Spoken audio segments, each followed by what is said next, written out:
It's the 13th of the month of October in the year 2025. Good morning. Welcome to the Morning News. This is the first bulletin of the day on TV3. This bulletin is coming to you live from the news app here at Adesawe Kanda. My name is George Quinn. Top of the stories is Ghana Maritime Authority vows swift investigation and strict safety enforcement after 15 people, including 11 children, died after a boat capsized on the Volta Lake. Seasonal influenza outbreak hits eastern and central regions, while Greater Accra is on high alert after confirming 42 cases. And former Naval Chief urges creation of Blue Economy Ministry, warning Africa's poor ocean governance poses threat to long-term economic growth.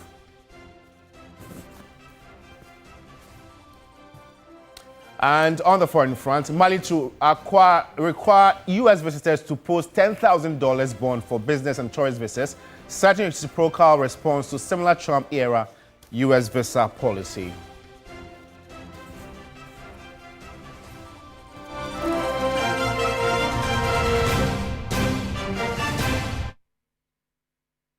Well, we have details of these stories and many more coming up in the next 20 minutes if you spend your time with me. You can also get interactive with us.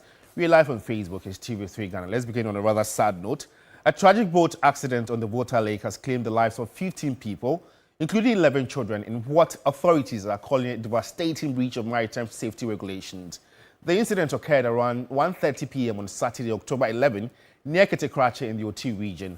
According to the Ghana Maritime Authority, the boat was carrying passengers returning from a funeral in Akuma to Bovime, both in the Krachi West District, when it capsized. Preliminary investigations suggest the boat was grossly overloaded, far exceeding its safe operational capacity.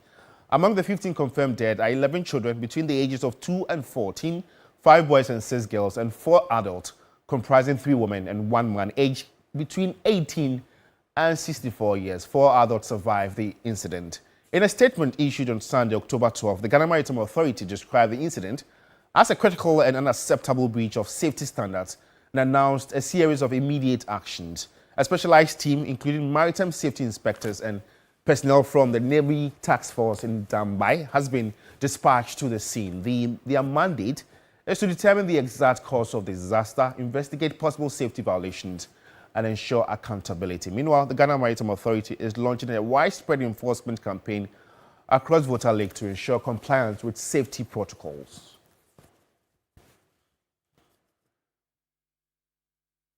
Well, may their souls rest in perfect peace. We'll also be updating you on the outcome of this very investigations by the Ghana Maritime Authority. Away from that, it's been 8 decades of spending almost his entire life for others, having touched the lives of many and still counting. Parish priest of the Christ the King Catholic Church, Reverend Father Andrew Nilante Campbell, has truly defined the essence of lending a helping hand throughout his 80-year existence on earth. I actually was at the launch of his 80th celebrations yesterday.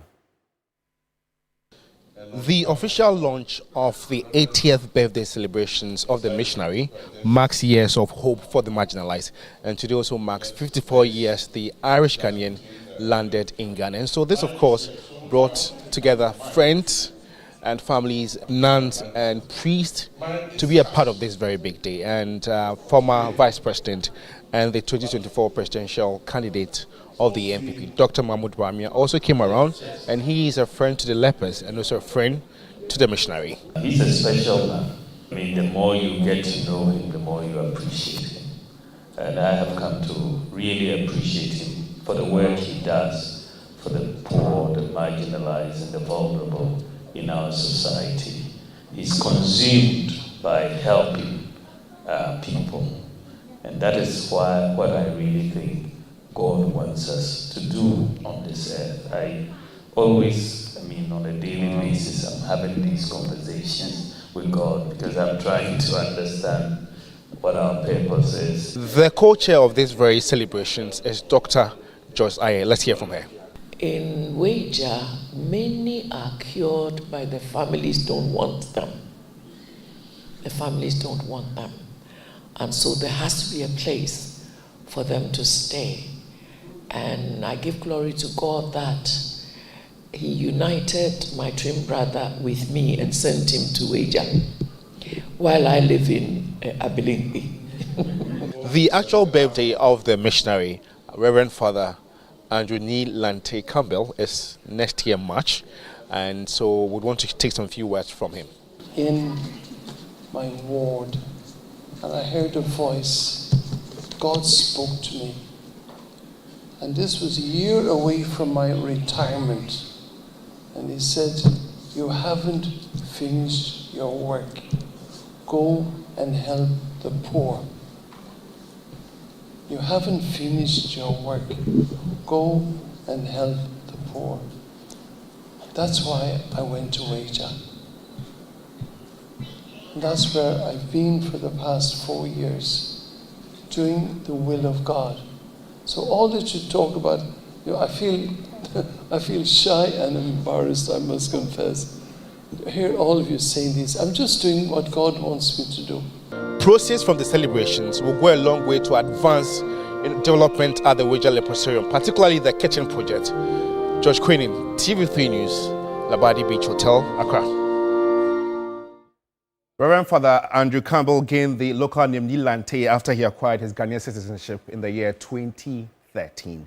And now, a seasonal influenza outbreak has been reported in parts of the country, with the eastern and central regions experiencing an outbreak of the H1N1 influenza subtype. TV3 News gathers that the Greater Accra region is also on high alert, with health authorities closely monitoring the situation, as the region has already confirmed 42 cases and the H3N2 influenza subtype.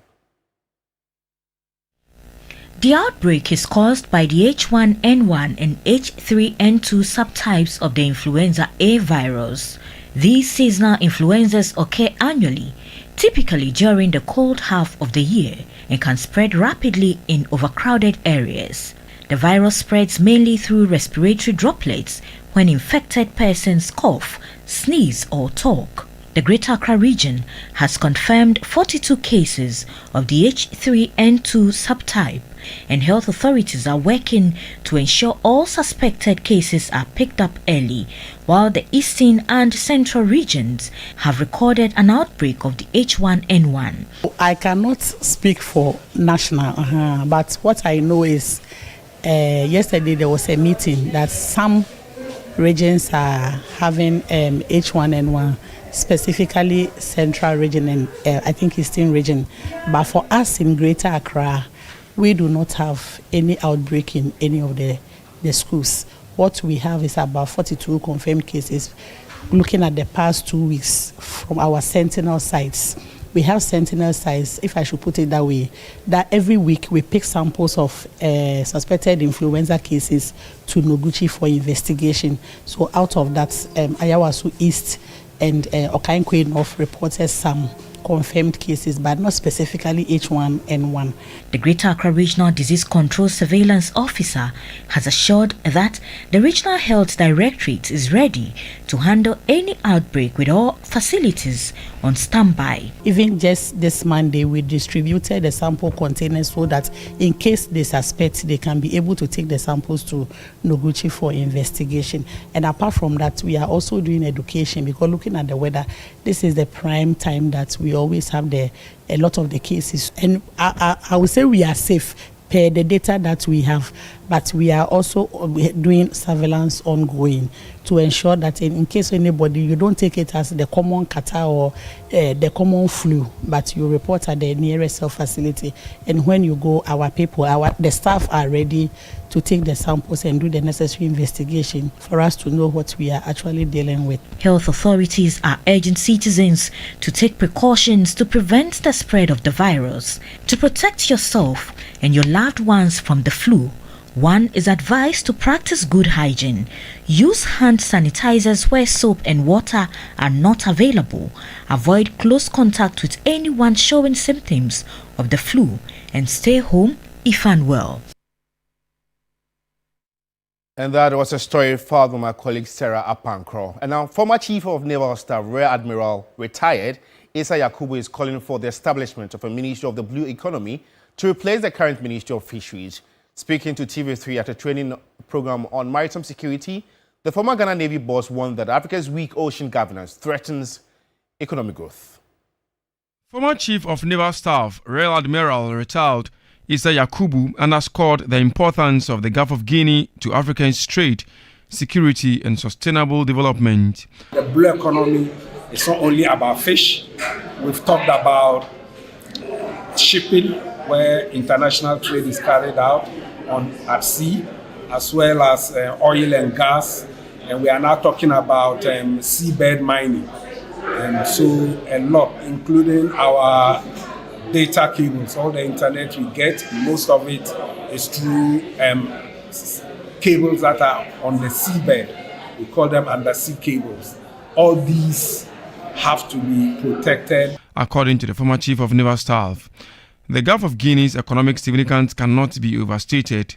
The region accounts for an estimated 240 billion in annual trade, with over 80% of Ghana's exports valued at approximately 18 billion as of August 2025, passing through its waters. Despite this, maritime security, he said, continues to receive limited policy attention, leaving the corridor vulnerable to piracy, illegal fishing and trafficking. Bring the blue economy sectors together and make it a ministry rather than just being a commission, so that all the agencies that have something to do with the blue economy will be brought together for better coordination and to work with the same policies under the same ministry. So I am advocating for a blue economy ministry, or at least move the commission to the office of the president so that the coordination can be done at a level higher than one ministry.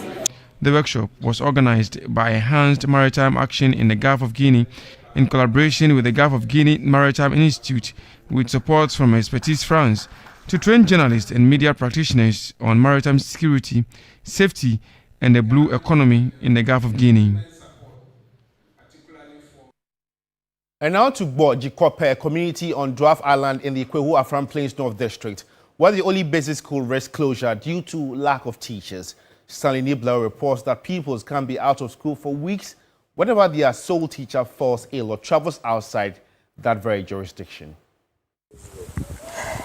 Education plays a critical role in the development of every nation. This justifies calls by civil society organizations compelling government to prioritize investment in the sector. Successive governments over the years have made substantial investments in the sector just to address prevailing challenges. However, wide gap still exists. I am Stanley Nibler. I'm embarking on a voyage to the Dwarf Island, where the islanders, who seem to have been forgotten by duty bearers, struggle to access basic education. The journey to the Dwarf Island is a challenging one, a dangerous voyage across rough waters and rugged terrain.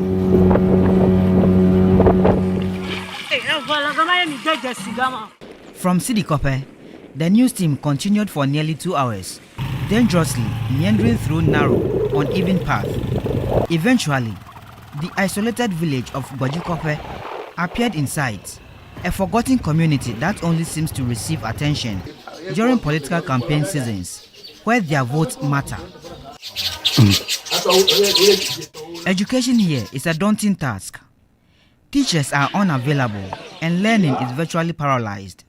During our visit on a mid-Monday morning, school was not in session. The only teacher who doubles as a headmaster handles all 8 classes while performing administrative duties. Whenever he travels to the district capital for official assignments, pupils stay home. That was the situation the news team met on arrival. Parents say their children remain at home for days, sometimes weeks, whenever the teacher falls ill or leaves the island. The teacher comes from Kufuria, and so before settling here, so there are times that he must also go back, maybe going back home or going for workshops. As soon as he is not around, then it means that the school should be on holiday till he returns. Other parents also urge for swift redress to sustain the children's education. Back in the community, pupils had turned the school break into leisure time. While some played around, others gathered at a local entertainment center to watch movies. Teenage girls who once dreamed of transforming their lives through education are gradually losing hope. 14-year-old MFA, a class 5 pupil, says 3 of her friends who dropped out because of teacher shortages have already become mothers. But she insists she will not give up on her dream. MFS senior Ajovi, who also expressed frustration, saying the persistent teacher deficit is waning their interest in education. Teachers back. Ya classroom. My work ya breaker. Yes, I'm close ya coffee. And see school we con then I did the next year person school school. Bojikope, like many communities on the Dwarf Island, faces an uncertain future if educational neglect continues. District authorities acknowledge the concerns of the islanders, but say the situation is compounded by broader challenges. So if you're able to recruit more teachers from the same district, because we have a lot of them who have completed diploma in basic education, degree in basic education, who are from this particular terrain. So such people, they are already familiar with the terrain. So posting them to the island will not be a problem. But when you are bringing somebody or recruiting and posting somebody from Accra, Kumasi, Tamale, who have never even seen a canoe before, so such a person, he comes and he's scared. So he will do everything possible not to come. The district chief executive for Kwewu Afram Plain South, Moses Tangbe, says government is aware of the issue and plans to address it, but wants the Ghana Education Service to first fill the teacher vacancies.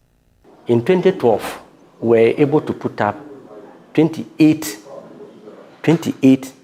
completed schools under the GET fund in Afram Plain South before we left. At the same time, President John Dramani Mahama gave us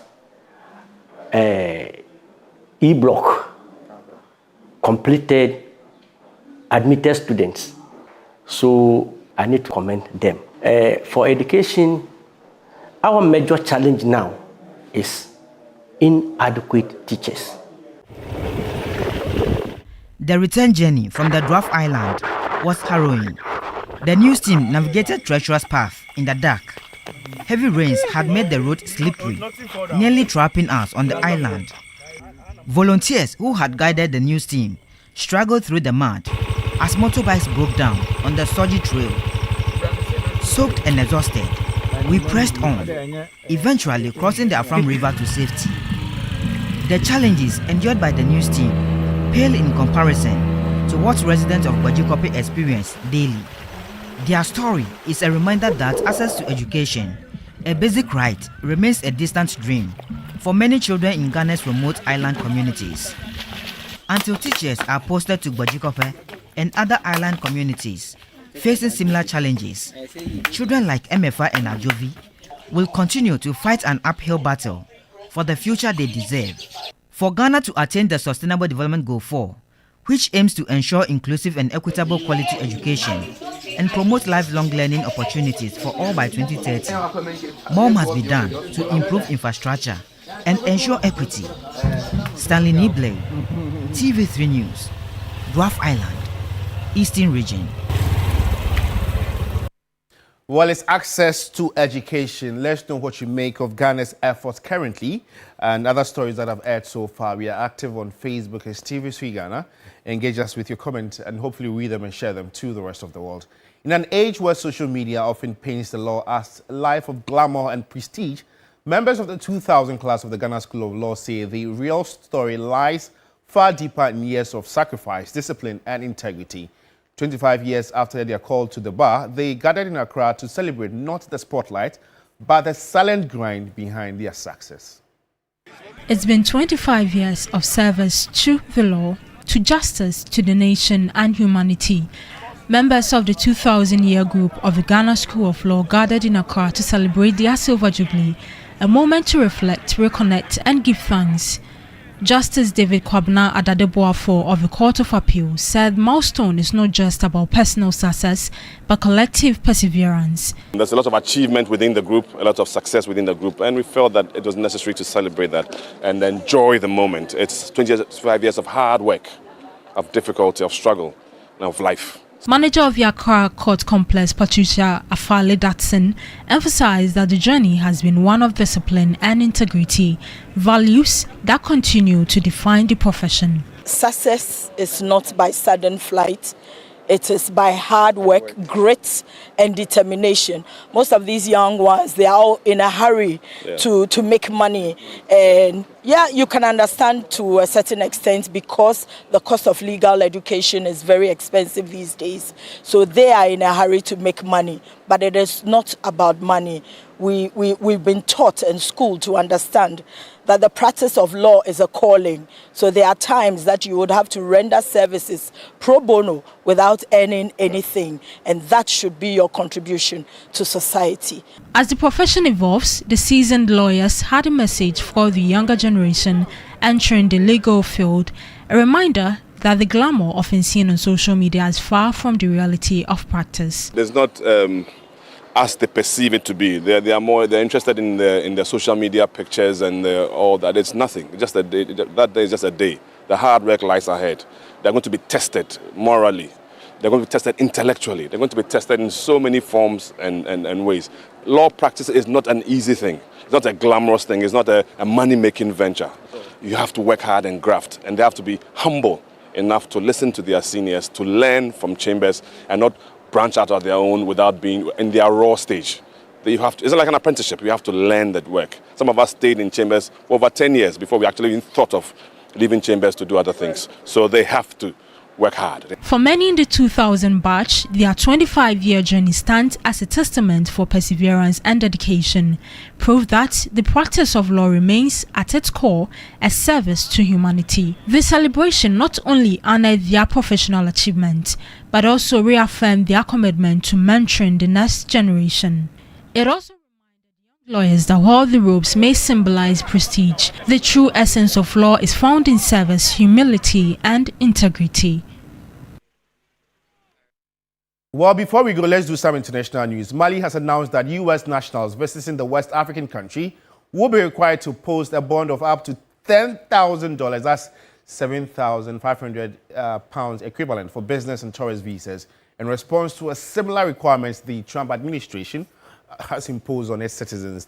The U.S. Embassy in Mali said on Friday the fee had been introduced to reinforce Washington's commitment to protecting America's borders and safeguarding U.S. national security.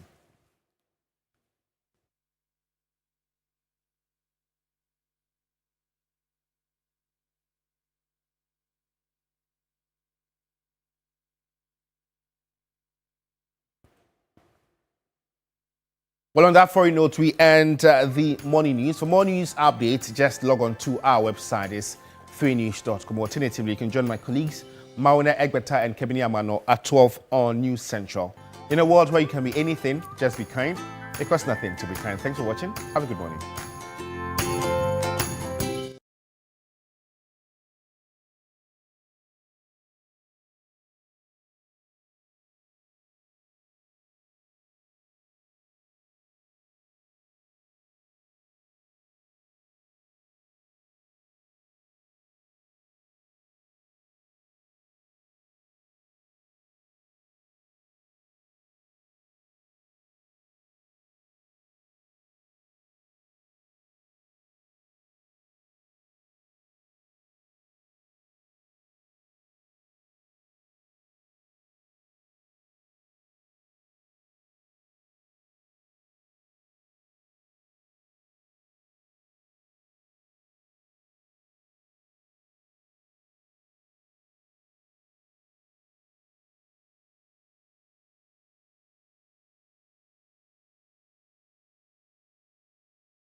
Kudus game. Kudus game. Ah. Sajwa. Charlie. Yesterday I enjoyed myself too much. Oh, yeah. Oh, Black Stars. Yeah. Kudus game. Fantastic. Yeah. I love your green today. How are you? Thank you. Very well, thank you. Yeah. Congratulations to all of us, especially the players, the management team, the technical team as well. Fantastic. And they just made Ghanaians proud once again. And the statistics just give us a lot of things to inspire ourselves about. Yeah. Because since 2006, we've only missed one World Cup. 2018. Yeah. Yeah. And I've loved it. That's fantastic. And especially this one, we're going to the United States of America, Yeah. Canada, And Mexico. Yeah. And you know my philosophy? Yeah. Do you know my philosophy? Which one? Well, it depends on the draw. Even if we're based in the US, our people will still will pretend to go to all the games in Canada and Mexico. And Mexico, just to If we find go to Mexico, we'll climb the border and get to... And just to find the most suitable place to be at, right? Yeah, so congratulations to all of us, to the Black Stars. And hey, to Otuado as well, because he's made history. What did he do? He's the first coach to actually get the Black Stars to this world stage 2 consecutive times back to back. So it's a big congratulations to him as well, and to all of us, the Black Stars. Yeah, fantastic. Like you put it. Yes, fantastic. Yeah. Amazing. Yeah. Amazing performance. Yeah. Fantastic and amazing performance. Good morning to all of you who have joined us this morning. What else did you want to say? Actually, before I slept, I was thinking of this song. I said, I know the last time Roland called for it, but I'm going to just be dancing to this song this morning. So congratulations to the guys. Yes. And the fact that your guys called Kudus. Charlie Kudus. Yes. This is just one amazing, fantastic player. And you have to say that he's lived up to the billing. You know, these days, I mean, he doesn't hold on too much to the ball, at least when it comes to the Premier League. Yeah. Of course, the national team is one of our talisman, so he has to do the needful. Yeah. But he's been okay. So we'll wait for the draw as it is. But so far, we'll get to find. Did Nigeria qualify? I have to find out. Okay. So we'll find out tomorrow. Yeah. And you know what it is? The last, those who do very well, that will be 3. Yeah. No, okay. They are not going to win. I'm asking you. But that's a Ghanaian who is talking about Elijah. Even if they win, they don't go to the playoff. Yeah, Kudus game.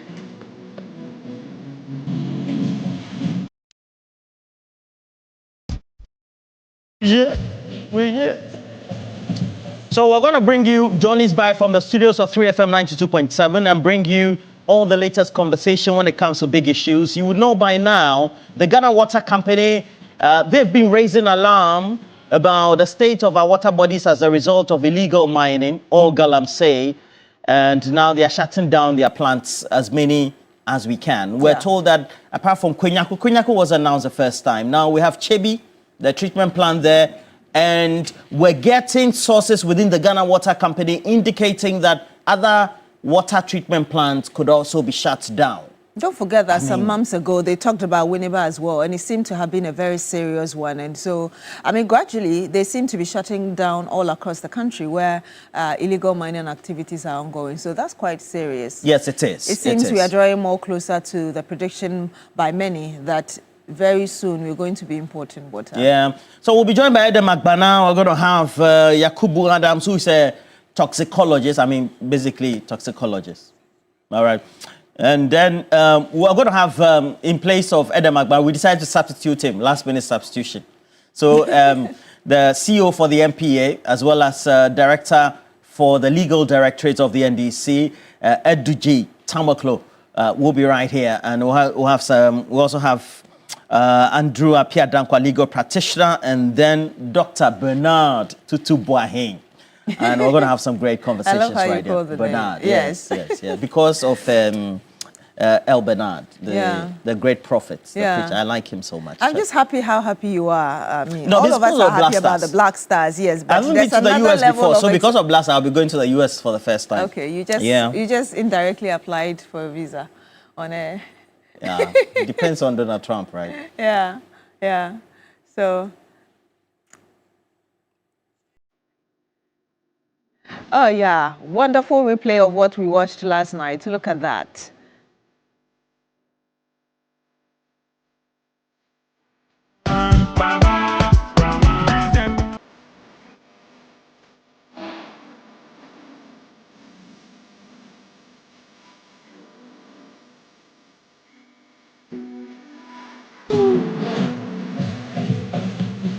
Well, how do you feel watching this thing again? The skill displayed and it's just wonderful, really. Fantastic. Look at that. Fantastic. Fantastic. So Yeah, and the exciting. stadium was so full, eh? Yeah. So for our question of the day, this has to be it. Of course. What do you make of the qualification of the Black Stars? Yeah. And then the likely unqualification of our neighbors, Nigeria. They're really not our neighbors, all right?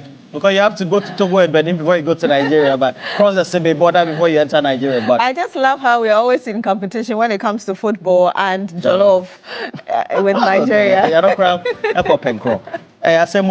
All right, so we have our question of the morning for this morning segment, and we're asking you, what do you make of the qualification of the Black Stars? I want to say good morning to you, Justice Saino Jamafa. Great man. Wish you all the best for the day as well. And then we have a couple of you who are also right here. Dr. Salifu Combat of the National Health Insurance Authority. Godwin Tamaklo, who is the Group Chief Executive for the Rates Group as well. And all those who tend to watch us. Ose Kwame Boateng, always based in Kede and in Kumasi as well. We're grateful to you, always. Yeah. Our conversation is up. What is your own view so far about the qualification of the Black Stars? And that's for the segment this morning.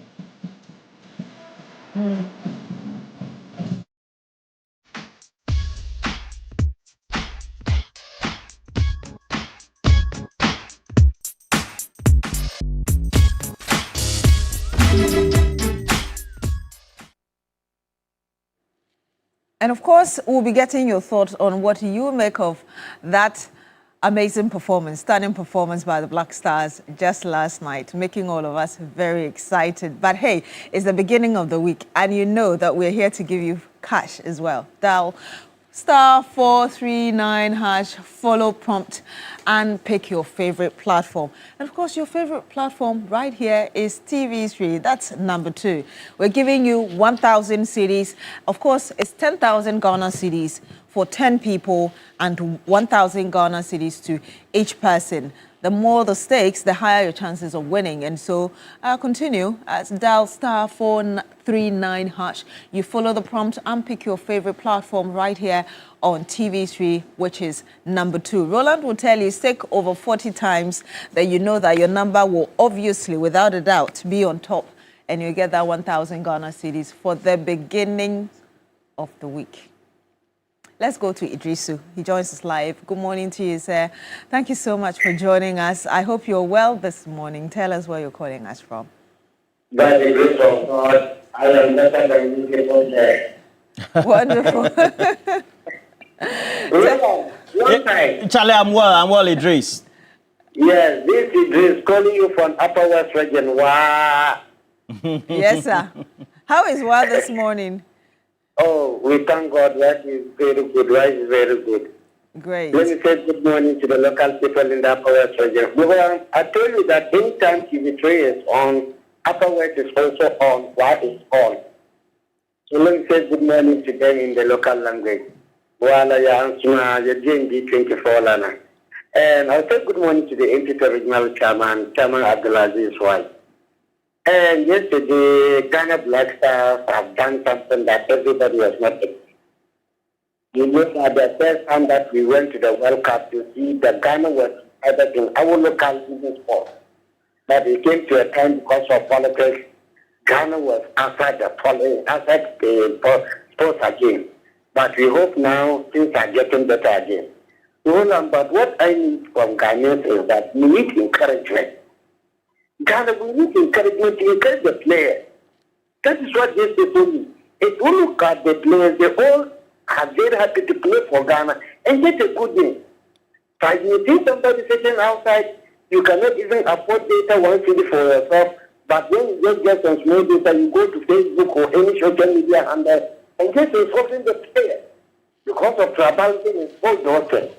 It is not fair, Roland.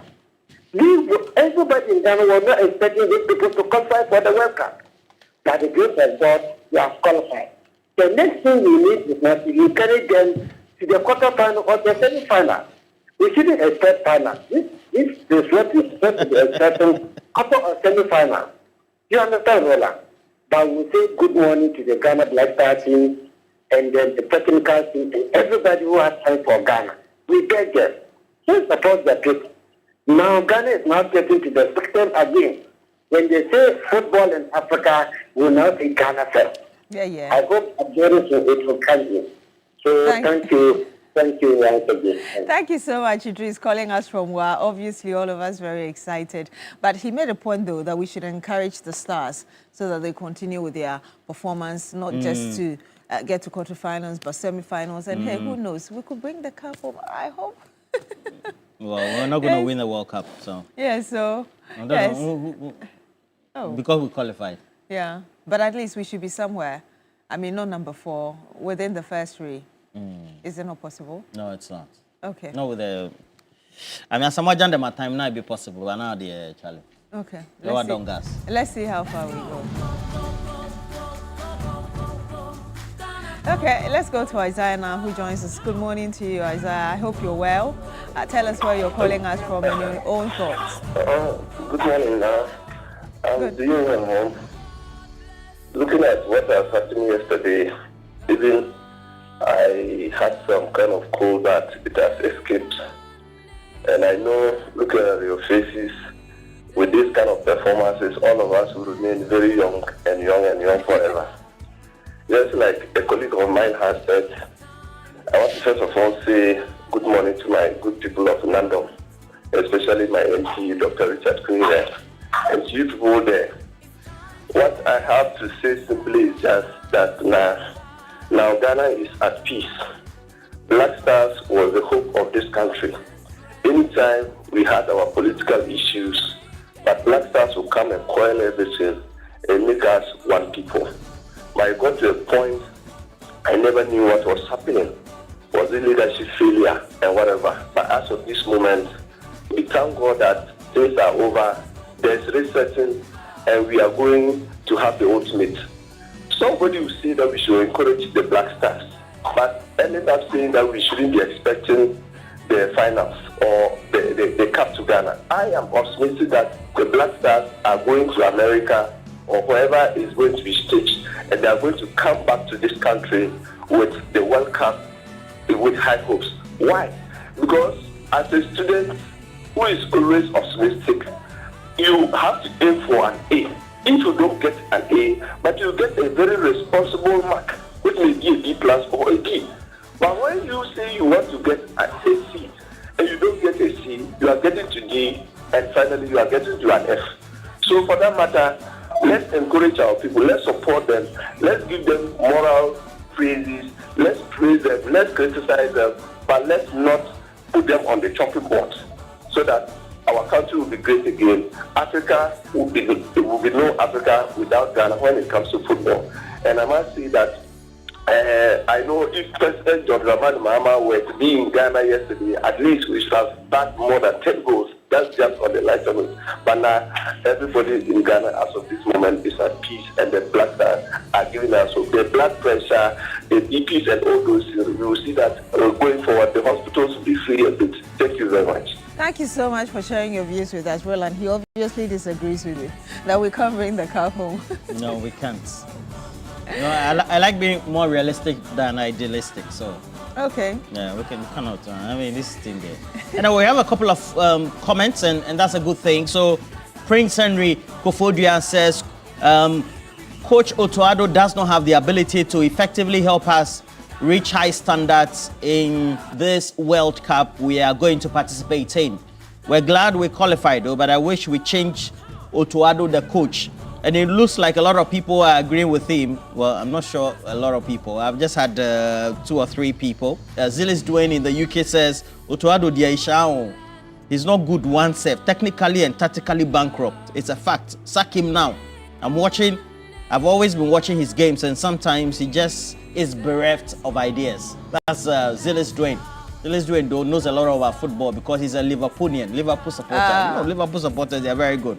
Let me say good morning to engineer Samwachum, who says that congratulations to the Black Stars because whilst the Black Stars of Ghana have qualified for the World Cup, their compatriots and our English neighbors in West Africa, Nigeria, are mourning. That's from Engineer Samwachum. Engineer Samwachum, why do you give these scathing remarks this morning? It's not fair. Sheikh Abubakar Ali Napar is the president, founder, and the chief executive for the Light Foundation. Says the Black Stars brought back happiness and joy to our faces, but we still need to build a team, make them more stronger, and they have to play more friendly matches together so that they can gel at the big stage of the World Cup. As for Nigeria, we are sorry for them, but they still have a chance to qualify the next time around. It's good to be a Ghanaian this morning. Good morning to you, Sheikh Abubakar Ali Napar. Been a while I've seen you. I'll try and visit you one of these days. Indeed. Let's go to Collins now, who joins us live on the phone. Good morning to you, sir. Thank you so much for calling us. Tell us where you're calling us from and what your own thought is on the performance of the Stars. Morning. Good morning. And you and Roland, I hope you are doing well. Yes, we are. Thank you. How are you? By the grace of God Almighty, I'm doing good. Yes, my name is Collins, as you say, at Amamoni in the Ghana Municipal. Yes, sir. Yesterday, yes, we are very excited, all of us, as you said. But my worry is, after the main cup match, that the group stage, you see the keeper. You see him either on bench or third keeper or second. And most of the players who train, who qualify, use their time, their energy, everything. Most of them do rather stay the key players like Kemenyon, Kudus, Jordan and you, and maybe 4 or 5 of them. The rest will be other players outside them. So they should stop that thing at all. It won't help. Those who qualify, they should maintain the players. Either we win a good stage or a good by language, we will lose all our 3 matches, don't care. They should maintain that player because they are the main people who use to qualify there. They shouldn't change. We have that mentality and we should stop it. Thank you so much, Collins, for calling in as well and sharing your thoughts with us. We're going straight to 3FM 92.7. To my salvation, whom shall I fear? And yea, though I walk through the valley of the shadow of death, I will fear no evil, for you art with me. Thy rod and thy staff, they comfort me. Thou preparest a table before me in the presence of my enemies. You anoint my head with oil, my cup runneth over, and surely goodness and mercy shall follow me all the days of my life. And I will dwell in the house of the Lord forever and ever. Amen. Assalamu alaikum. It's Monday, the 13th of October. Welcome to Johnny's Bite. Now, usually I would have my Dapila on, but today I decided that I want to celebrate the Ghana Black Stars, and we'll talk about the Ghana Black Stars in a bit. But let me first of all say thank you very much indeed to Sona Fashions in Tamale for my outfit 0246590162. That's 0246590162.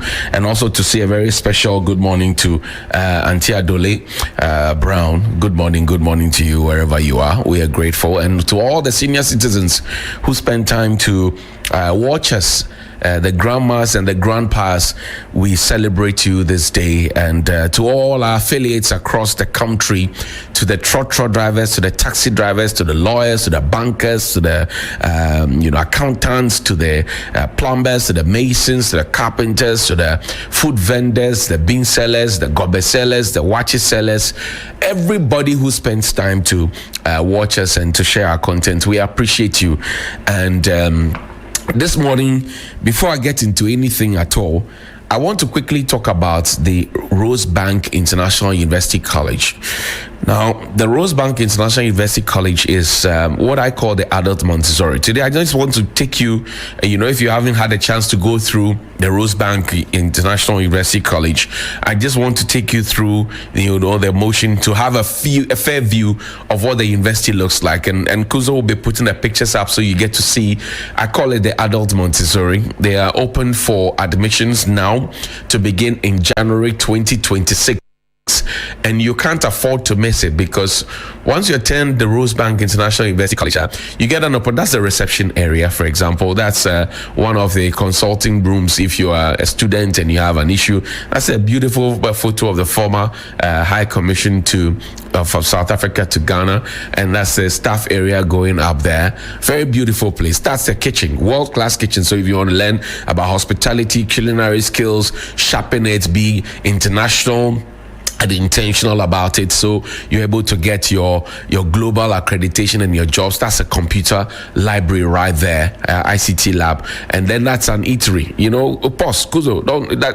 That's actually a library. Sorry, that's a library. Very, very decent library. No giddy, no ugly, no dark spaces in there. Everybody's learning. That's a classroom. Now look at the lecture hall.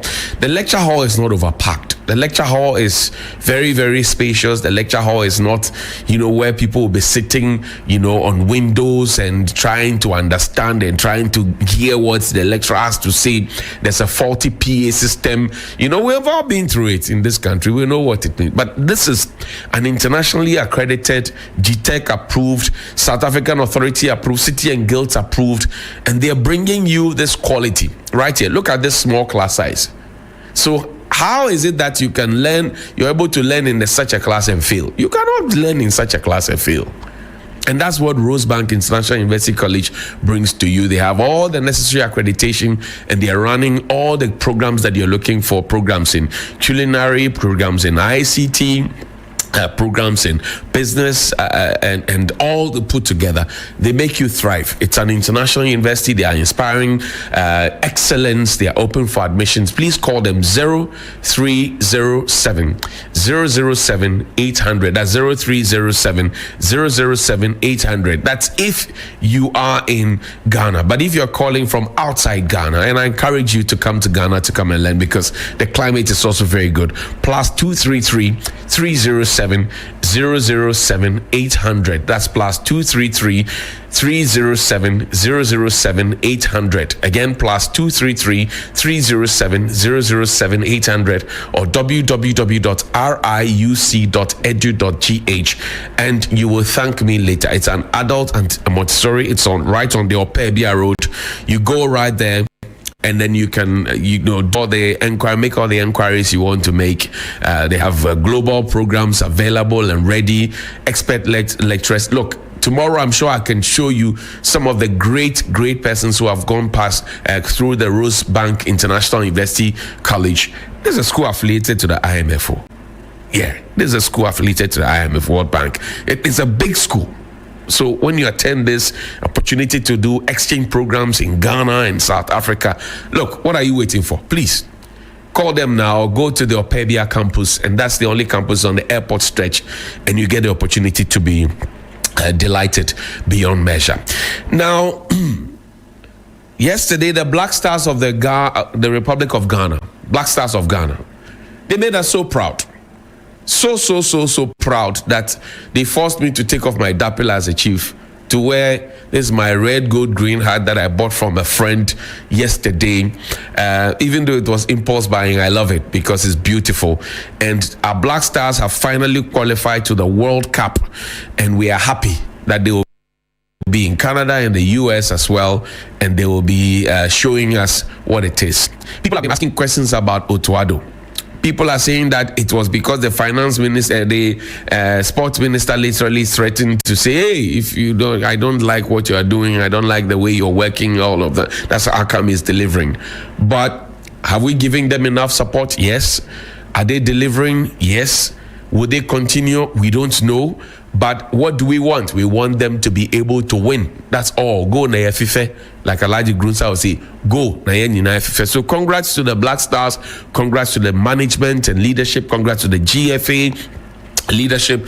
Congrats to everybody who worked to make sure that this happened. But you see the kind of support you had yesterday, Black Stars, at the Accra Sports Stadium. We want you to maintain that love and to keep the passion and to keep the energy and to deliver. Like the CEO of Wembley Sports Construction Limited, Robert Tetekoma, will say, Manyama fe etamo in lefemo. To wait, I can do it doesn't mean you know how to do it. I can do it is a wish. I know how to do it is actually the definite point. And he would say that Manyama fe etamo in lefemo. So Black Stars, congrats to you. But as Oliver Twist, we want some more. I spent my weekend reading one of the great sons of this land. That's Mr. Kofi Bentum Quantin. Mr. Kofi Bentum Quantin. The book is titled Bogus Informants, Nation Records. And I get a whim that he has a new one coming up. Kofi Bentum Quantin, Bogus Informants. He has a couple of other books. Look, if you don't know who Mr. Kofi Bentum Quantin and former, he's a security couple. I'm talking about a former BNI boss or NIB boss, former National Security Coordinator, many different portfolios. And I read this. You should read this. It will tell you how people program their minds to literally rob all of us. It will tell you how people program their minds, and how people position themselves, how people find the loopholes, how people take advantage of the weakling society and the weakness within the society to actually pilfer and make all of us suffer. You should find a book. I mean, any of them. Go to Legon Bookshop or any of them and read. I spent my weekend reading this book, and it was a very, very, very good read. I can tell you, a great eye-opener. I mean, if you're an investigative journalist like myself, you want to get into it, you have an inquisitive mind, it's one of the books that you need to find to read. So, good morning to the great Kofi Bentum Quantin. I'm told he's 90 and beyond these days, and we wish him well. We pray that he will stay strong and be with us. Now, there's also a new sensation in town. Jude Kofi. There's a Ghanaian American keyboardist of great repute, and he was here in the studio. Kunzo, find me those photos and videos. Let's quickly do it. Belated birthday to Mr. Freche Mensah as well. Yes, and Jude was here, right here in this studio, and we had a swell time. Amazing, amazing, amazing gentleman, and we celebrate him. We are happy that at least we are also on the world stage. Aside when we lost Kiki Jan, we lost that mojo.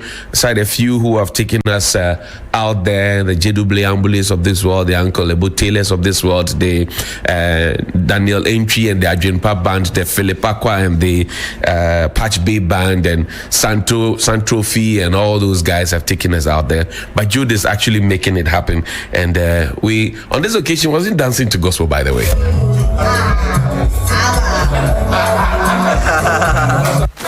That's Jude right there. Amazing guy indeed. Kunzo, 16 years ago, I made a Facebook post. And I go through town, and sometimes people phone into the program and people meet you and they start asking questions. They say, oh, these days you don't bike till you leak. And I look at them and I laugh. Because there are two schools of thought.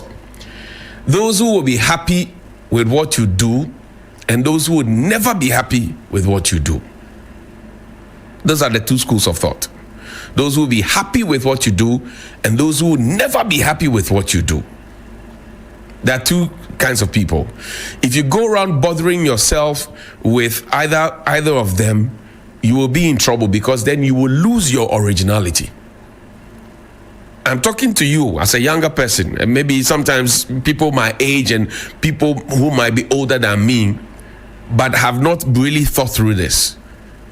In this life, people will love you, people will hate you.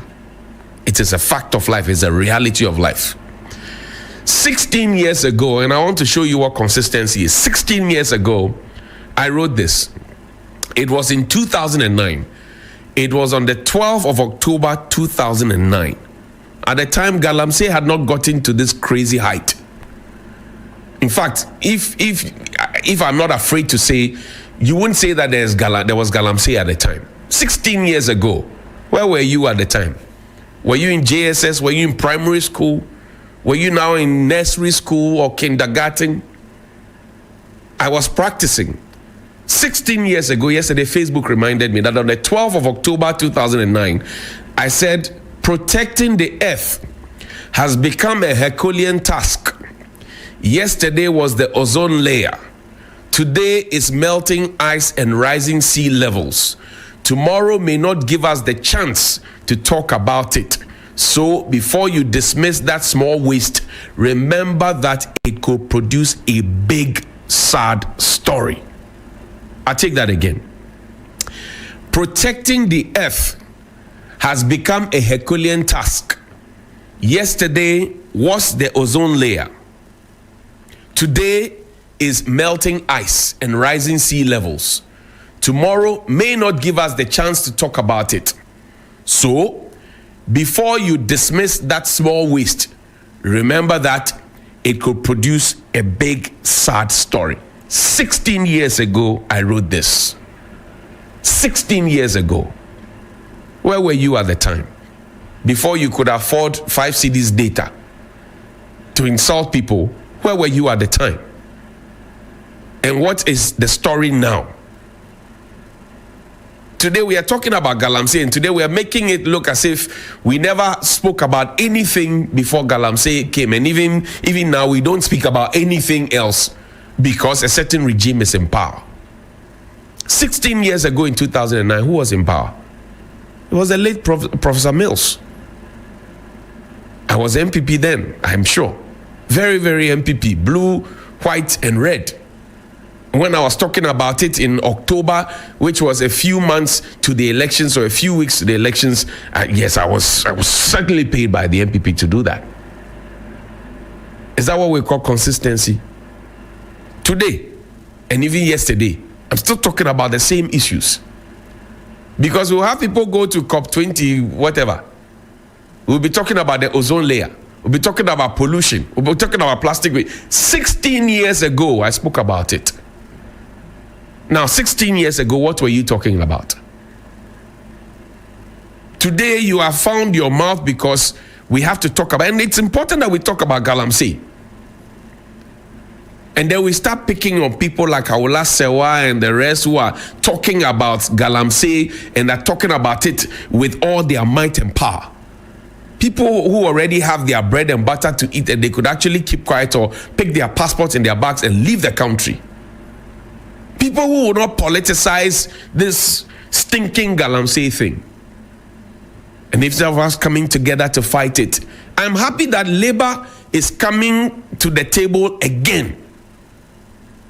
Because I remember back in the day when push came to shove for Labour to come to the table, they all chickened out. From the doctors to the nurses to everybody chickened out. That nationwide strike, that could have been a turning point. They all chickened out. But I'm happy to know that some of them are coming to the table to weep now, because some of them will be due for retirement at the end of the year and maybe mid-year next year. So they are looking for ways to find a way for them to be remembered in a good way. It's a good thing that we are coming back, because it hurts to see children being born with defects or deformities. It hurts to see people getting non-communicable diseases, not because of their lifestyle choices, but because we poison them with our water. It hurts. It hurts to know that we as a country invest so much in machinery for the Ghana Water Company Limited, and the machines get destroyed because our water is heavily silted and polluted. It hurts to know that people are actually getting water through their taps, which is not up to international standards, turbidity levels, and etc. And they are drinking it and paying for rubbish. So we are in a very fine mess. And this is where we expect everybody to put their hands on the table and not allow politics to blind people. Those who came up giddy sometime or 2 months, 3 months ago, who started doing all the politics with it, where are they suddenly? I told you that consistency, I've shown you what I did 16 years ago. Let any of them bring what they did 16 years ago. Let's look at it. It's what we call the scorecard. 16 years ago, that was how I was thinking. That was how my brain was wired. Bring it. 16 years ago, that was how my brain was wired. And it is still wired that way. The key item and the key agenda is Ghana and Ghana only. 16 years ago, I said protecting the earth has become a Herculean task. Yesterday was the ozone layer. Today is the melting ice and rising sea levels. Tomorrow may not give us the chance to talk about it. So before you dismiss that small waste, remember that it could produce a big sad story. 16 years ago, I wasn't thinking about politics. I wasn't thinking about any political party or any politician. I wasn't thinking about them. I was thinking about the world. I was thinking about Ghana. I was thinking about Mother Nature. 16 years ago. And you want to come and use what? 3 months, 8 months, 8 years, or whatever political career length that you have to come and want to destroy it. It will not work. Because we know who we are, we know where we are from, and we know the story that we have. And that is why when we stand to speak, we speak with a lot of confidence because we have no fear. We have no fear. Speaking of we have no fear, there are two persons who the police have arrested. They want to what? They want to kidnap or kill a chief. This is dated the 12th of October from the Public Affairs Unit of the Eastern South Regional Command of the Ghana Police Service. Police arrest 2 suspects for alleged plot to assassinate chief. The Eastern South Regional Police Command has arrested 2 suspects for allegedly plotting to assassinate a chief in the Eastern region. The suspects, identified as Emilia Kiaso and Butuaka Seth, were arrested following an intelligence-led operation. The arrest followed the uncovering of a plan to eliminate the chief ahead of his first royal durbar scheduled for the 17th of October 2025 at Achim Kwabeng. Acting on intelligence received on 11th of October 2025, a police intelligence team infiltrated the suspect's network. During the operation, suspect Emilia Akia Aso offered 50,000 Ghana cedis to undercover officers to kill the chief and another woman alleged to be lined up for installation as Queen Mother. She further instructed suspect Butuaka Seth to assist in identifying the residences of the intended victims. Suspect Butuaka Seth led the officers to the homes of the chiefs and the woman and provided a photograph of the chief to facilitate the planned act. The suspects also promised an additional 50,000 cedis upon completion of the crime. 100,000 cedis only. So they want to end their life. Both suspects are currently in police custody, assisting investigations and will be put before court. The Eastern South Regional Police Command assures the public that it remains committed to ensuring the safety and security of all residents, especially traditional leaders in the region. Signed, DSP David Fiankwotri is the head of Public Affairs Unit, Eastern South Regional Police Command. Because of 100,000, put their pictures out there. They are suspects though, innocent until proven guilty. But for you to be able to beat your chest to offer 50,000 cedis before a crime is committed and 50,000 cedis after a crime is committed, is that worth a life? And it reminds me of the immigration officer who was killed by his own friend allegedly. The matter is still in court, but allegedly. What kind of a society are we becoming? What kind of greed and insatiable society are we becoming? A greedy and insatiable society. What are we becoming? What are we becoming? There are no morals. There are no principles. There are no values. There's no virtue. It's just living and getting by and trying to get what you want. In our society today, if you don't have money or you don't have prestige, nobody literally respects you. I've been to events as an event compere or MC. I've been to events and I see older people standing, and you find roboskeske girls. Roboskeske, they are doing roboskeske things, and they are sitting down with pukered lips, and they have their phones, and they are not even giving the older people an opportunity to sit down. They forget that they will also grow old, and somebody may refuse to offer them a seat to sit down. They didn't come to see Osa buses. and how you would get up, or King of Kings bastard, how you would get up, even if you have paid, to make sure that an older person, an elder, sits down. They don't know. They don't know. They don't know how to even open the doors for older people. They don't know. They don't have that training is missing, because they are the breadwinners of their families these days. Even though they are in university level 200, level 300, they take care of their families because they have longer nails. They don't wash. They have iPhones that their parents don't ask them questions about. They go out and sleep out and come back 2 days later. They bring money. Their mothers are washing for them. Their fathers are weeding. Their mothers are cooking for them, and they are eating. And all they do is to TikTok and to WhatsApp and to Facebook and to Snapchat and to show nudes everywhere, and it's okay. What kind of a crazy society are we raising? And what kind of a crazy parenthood are we building? As I said, we are in a very fine mess. And the earlier we realize that we are in a very fine mess, the better. We deeply are in a very fine mess. Look, let me show you another fine mess. Take me to the Ayawaso area, the assembly.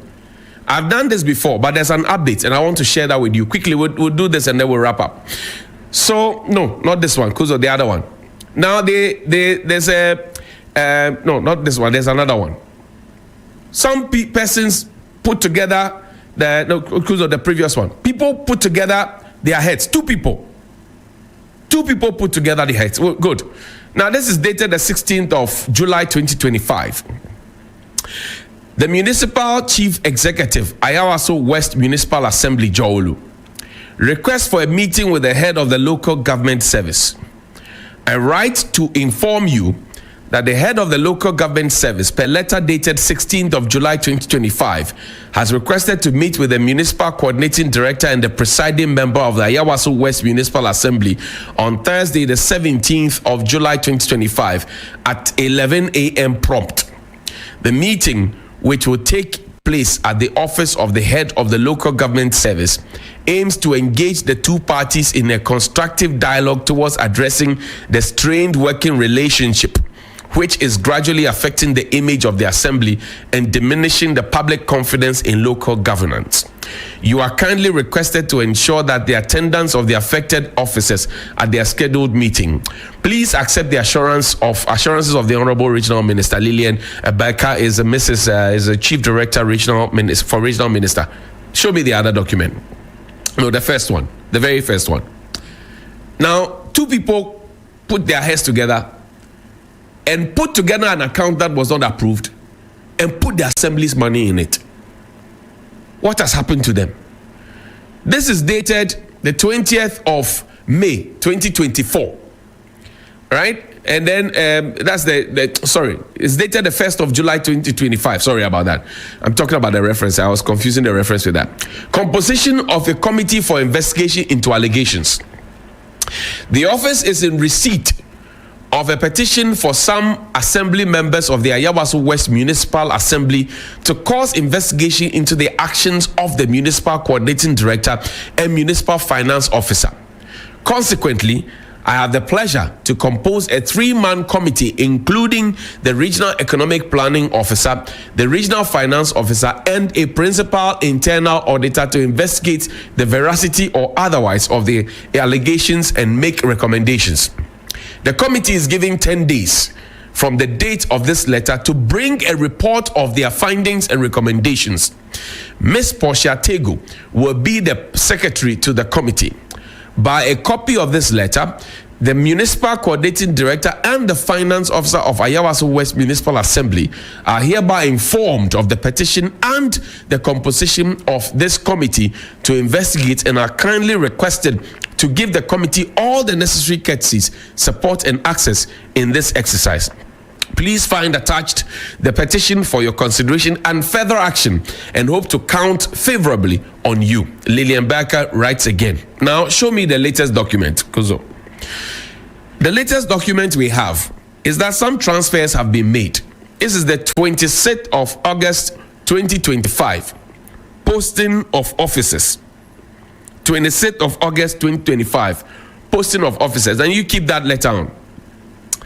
Now, in fact, before that, Let's look at the petition, the source petition, dated the 3rd of June 2025. Petition to cause investigation and possible transfer of the Municipal Coordinating Director of the Ayawaso West Municipal Assembly. The craziness I'm talking about. The above matter refers, we, the undersigned assembly members of the Ayawaso West Municipal Assembly, officially, this is the assembly writing to the minister to say our Municipal Coordinating Director has his fingers in some pies. Now, officially write to petition your good office to cause an investigation into the actions of the MCD and the Municipal Finance Officer, two of the officers. The MCD, in collaboration with the Municipal Finance Officer, have surreptitiously opened an account on behalf of the Assembly without recourse to the Assembly members and without due process. The account details are as follows. First Bank Ghana Limited, Ayawaso West Municipal Assembly. Account number 019-203-001-2157. That's 019-203-001-2157. Branch Airport. As part of the corrupt practices at the Assembly, the MCD unilaterally withdrew an amount of 379,169 Ghana cedis on the 24th of December 2024, eve of Christmas, with check number 003034. That's 003034 for a supposed evacuation of refuse of the 3 zonal council without any prior knowledge of the Assembly members and without due process. Without any knowledge of the Assembly members and without due process. We are hereby call on you to investigate the issue and bring them to book. We also propose that the MCD is transferred from the district to halt the corrupt practices at the district. Ministry of Local Government and Chieftaincy Affairs, the head of local government, they are all covered. Now, give me the latest one, please, quickly. No, these are the latest one. Good. Now, posting of officers is dated the 26th of August 2025. I refer to the above mentioned subject. The posting of the underlisted officers have been authorized as directed against their names with immediate effect. And you have District Coordinating Director, right? His name, Savalugu, MD, and they have all, just be scrolling. Now, I have some questions. One person has been transferred from the said assembly that you had the MCD and the MFO. They put their heads together, opened an account, took money from the assembly and put in it. That is not in doubt as we speak. But the question I want to ask is, one person has been transferred. What happens to the other person? There are two. And it is all about transfers. That is the second question. The third question is, have the monies been retrieved? The monies that they paid, they took from the assembly and put there, have they been retrieved from the account? And who are the signatories to that account at First Bank Airport Branch? I've given you the details. You can go and check. And is that the way to go? And if people do this, and I always say this, that when people do some of these things, and the fact that the transfer has happened could mean, so hold on, Godwin Domayele, right, is a district coordinating director. Sunyani, okay, Ayawaso West is coming to Ayawaso. I'm looking for Ayawaso West. Okay, so Bernard P.K. Sechiama is district coordinating director, Ayawaso West MA. He's going to Ketu North. And this is what we have been doing since 1900.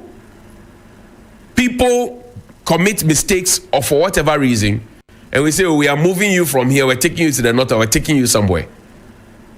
So we are trying to whitewash the problem. This is the taxpayers' money of almost 400,000 Ghana cedis. Transfer alone is not enough. Because if you give me 400,000 Ghana cedis, and I find my banker Jonathan Syme at ADB, wager, and give him the money, and leave it with him for a year, you can imagine what Jonathan can do with that money for me, turn it around, and what dividends he could possibly give me.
Well, thank you once again for joining us. We have to again, as a platform, say congratulations to all of us. Indeed, the technical team and players of the Black Stars for qualifying Ghana to the World Cup. And I always say that at least, even if we don't get the visa to America or Canada, we'll go through Mexico into America through the illegal border. But don't worry, it doesn't mean that it's one of those things. And please make sure you share the stream. And can you tell our streaming guys that I already see one Vicentia Redu posting scam messages on the page, so they should be blocked, as well as Patricia Essel, blocked immediately as possible. So Patricia Essel, that's the name, and then Vicentia Redu, please block them as many times as you can. And let me say good morning to Prince Nania Oyo Kwesi Mensa in the UK for joining us. Please share the stream. We have some great individuals right here in the studio. We have cash out. It goes with the short code *439#. And as many times as you can, increase the number of tickets that you have. And then I always advise 30-40. You become very lucky at the end of the day. All right. Cash out *439#. Let me say good morning to Edmond Combat, who is the managing director for the Tema Oil Refinery, great guy, as well as Alhaji Jibril of the National Security Apparatus, taking charge for the Tema industrial area and that enclave as well. Good morning to all of you. And then a member of the Council of State representing the Volta region, Gabi Tanku Komiga Tople, is organizing his annual Duamanafa Grand Deba for 2025. It is going to take place this 18th of October 2025. So if you are in the Joje, the Akachi, those areas in Anglong, make sure that you find your way in Ho. You can also go there as well. So the Grand Deba will be at the Joje Penyi Senior High School Park, and that is going to take place from 9 a.m. sharp. That is the Duamenefa Grand Deba 2025. Let me just introduce to you the Chief Executive for the MPA, and he's here, Lawyer Aduje Tamaklu. Good morning to you, Aduje. Good morning. It's been a while. Good morning. Good morning to my distinguished co-panelists. And then Lawyer Apiadankwa, good morning to you as well. Sorry, Yeah, sorry good for morning. it's a season, so Yeah. I just got my recovery the last week, so when it comes to small little coughs, etc. And then we have Dr. Bernard Tutubuanyi also here. Good morning to you. Good morning, Papa Ro. Right. Well, here to talk about a number of issues. We have a number of issues to talk about, and it's the subject matter that we also wanted to talk about. The Ghana Water Company. Before you even, it's only fair that maybe I bring your attention. You know, over the weekend, we lost some precious lives on the Volta Lake. So we'll talk about it. Okay. We'll talk about it. Okay. Not to preempt us. Not to preempt us. Because I know that's also your main, the area you grew up as well. Okay, so we have Michael Tewia Kluche, who is the Chief Manager for Corporate Planning, Monitoring and Evaluation, the Ghana Water Company Limited. You'll be joining us on Zoom. Good morning to you, Mr. Kluche. Morning. Representing and the Ghana Water. To my colleagues on the other side. And then for your stream, can you put him back on the stream, please? Or on her. Please tilt, or if you can just go back a bit so that we can see. We want to see your face and your chest a bit than it is, and then tilt it up. Very good. So you. Is that okay? Yeah, fantastic. This is the best. And then you go back a little so that you don't hit the bar too much. Okay, that's fine. That's fine. So we'll be with you, but also joining us from the Ghana Maritime Authority. Also, we have the Deputy Director General. That's Mubarak Masaudu. Good morning to you.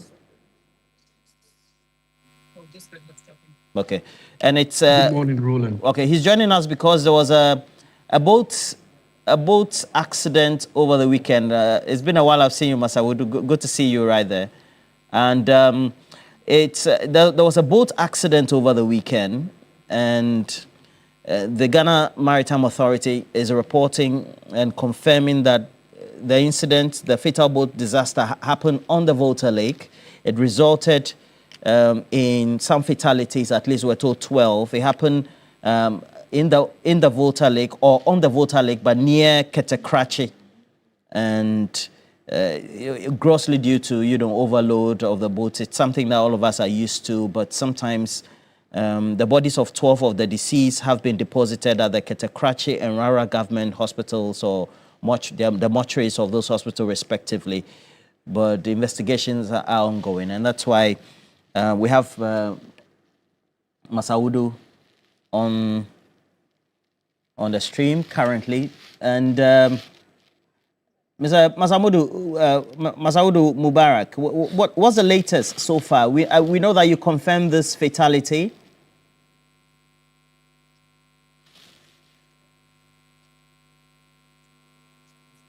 Please unmute for me. Hello. Can you hear me? Yes, we can hear you. Please go ahead. Yes, please. What's the latest on this? Because your statement is indicating investigations so far should be commencing. What's the latest? Yes. So we've constituted an investigation panel made up of officials of the Ghana Maritime Authority, a representative of NADMO, Marine Police, Ghana Navy, a rep from the District Local Assembly, to begin investigations. All of this was done. Can you hear me, Roland? Yes, I can hear you. Very clear. Please go ahead. If you don't have any interruptions.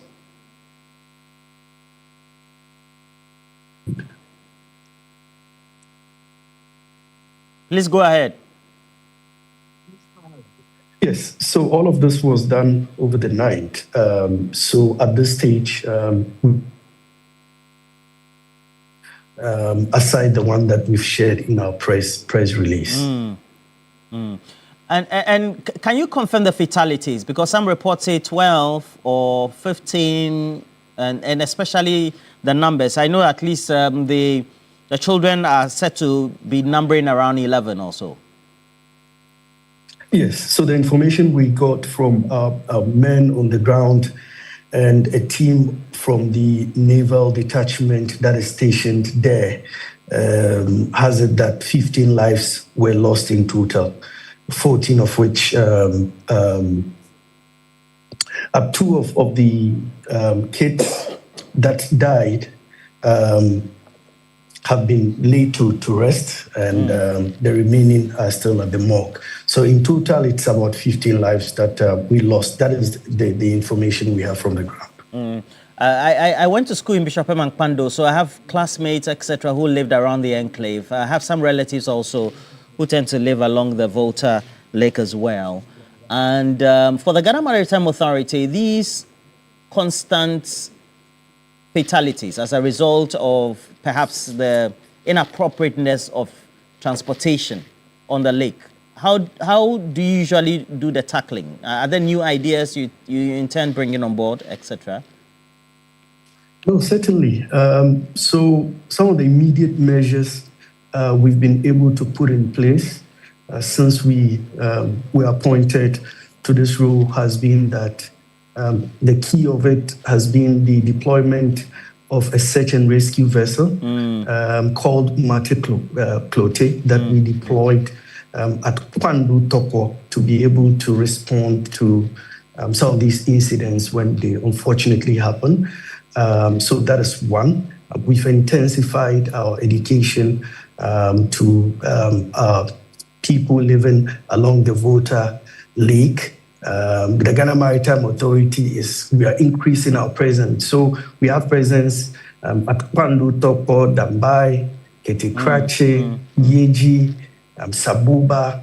So we are increasing our presence there so that we would be able to intensify education and enforcement on safety measures. Very soon also we intend to roll out a program we call the Water Safety Guards. So we'll recruit locals from the areas and give them training on safety measures, and it is our hope that they'll be able to enforce and ensure that the basic safety measures on these boats are met any time that the boats want to set to sail. So they still use the canoes, etc., right? Are there better means to perhaps deploy better mode of water transportation as part of the multimodal transport system, perhaps that could be deployed? Yes, yes. So in the grand scheme of things, I know the president not too long ago talked about the vision that he has in terms of transforming transportation on our.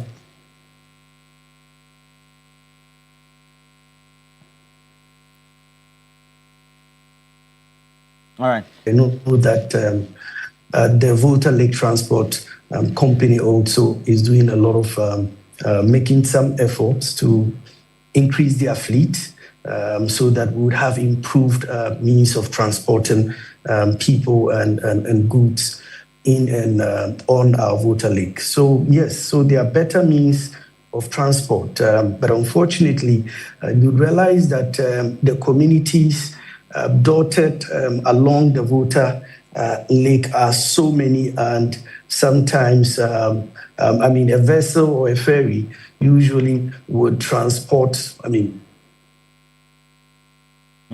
Well, we seem to be having some difficulties with the stream, but we'll leave that now with Masaudu Mubarak giving us.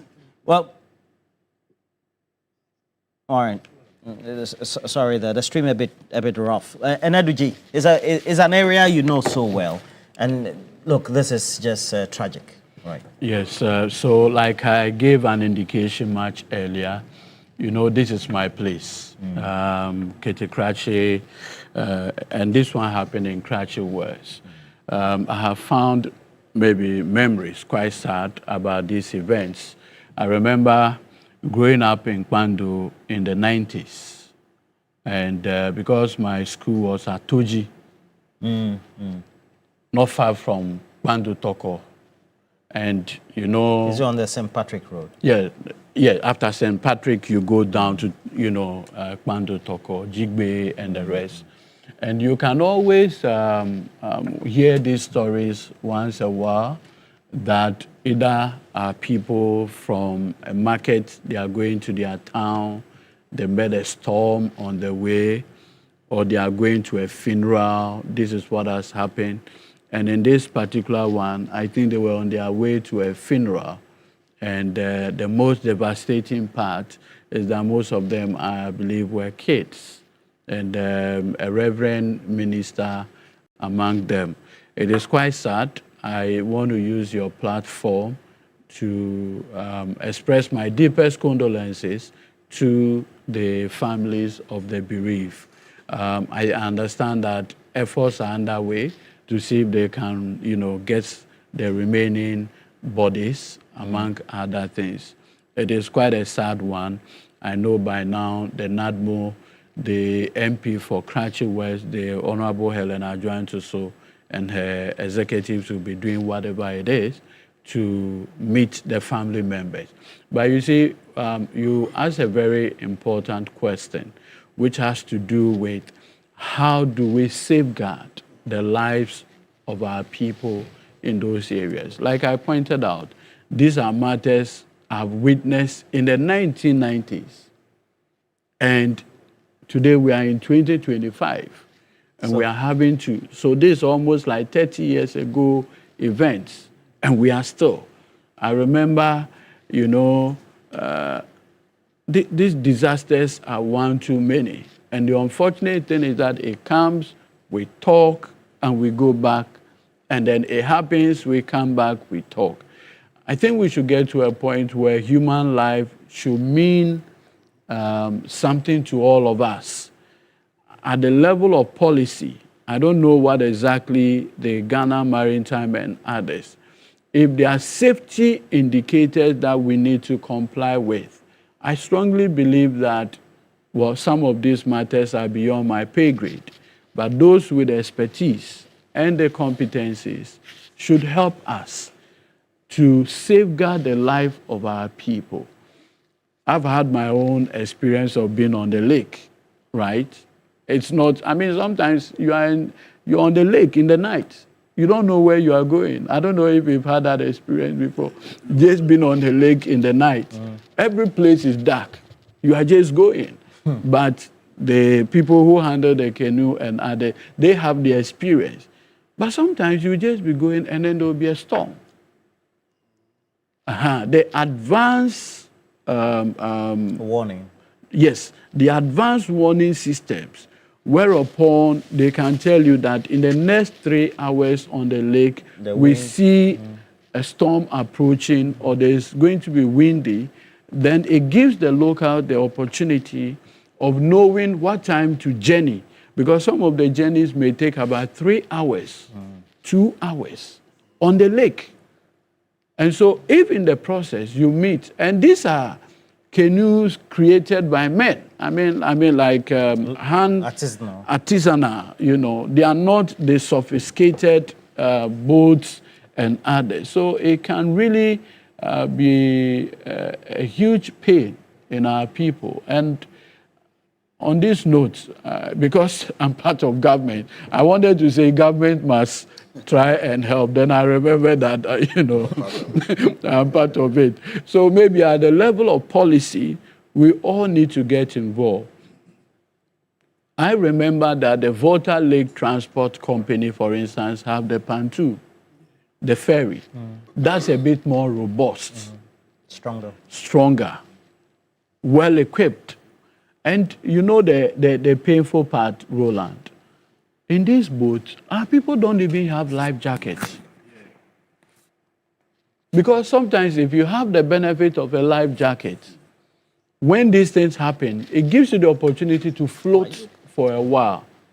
That's where the pain is. So I'll pray that policymakers, once again, will take our attention towards the Volta Lake. It's not even the Volta Lake. Many of the rivers around us to see how best we can help our people. All right. That said, we'll move on to the major subject, and which then is... on Saturday, my brother Tanko, the Volta Regional Rep on the Council of State, he's done so well for our people over the period. And I'm happy you gave this publicity. I'm sure all of us and all the people who matter would help him achieve what he set his eyes on. All right.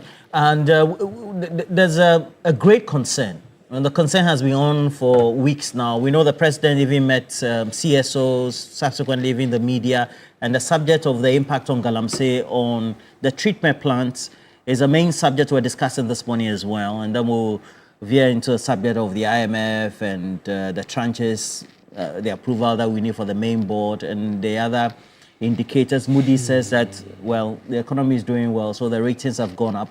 So, but water is life. It's a big problem. The colors are still as dirty as they are. The efforts are being undertaken. They are not reflecting on water quality. The Ghana Water Company is worried. Michael Kluche is one of the bosses, and he's joining us. Good morning. Mr. Kluche, good morning to you.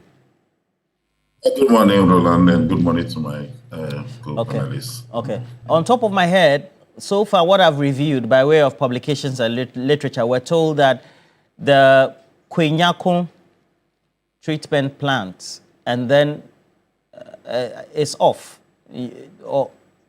Which other ones are off? So we have Chibi also going off, and there are several others which are on the verge, but we are doing our best to avert those shutdowns. For instance, the Bomsa is on the verge of being shut down, but we carry out some dredging works recently to, desilt the dam. So that one is not off yet. We're still producing, and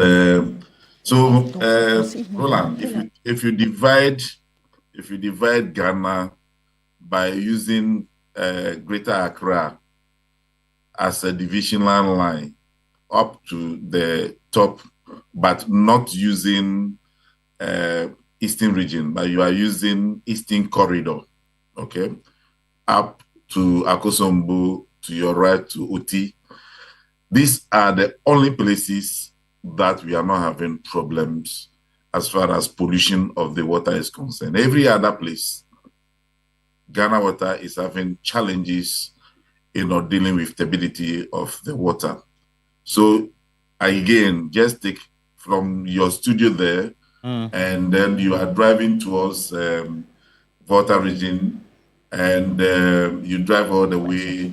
Let's also assume that there is a road that cuts through the Krobo areas, and so you get through to Krobo land, and then you flip to the top, but you tilted to the Volta region side, all the way, making sure that Volta River is there. I'm just trying to tell you that the only river we have in Ghana now is Volta River. The rest is polluted all over the place.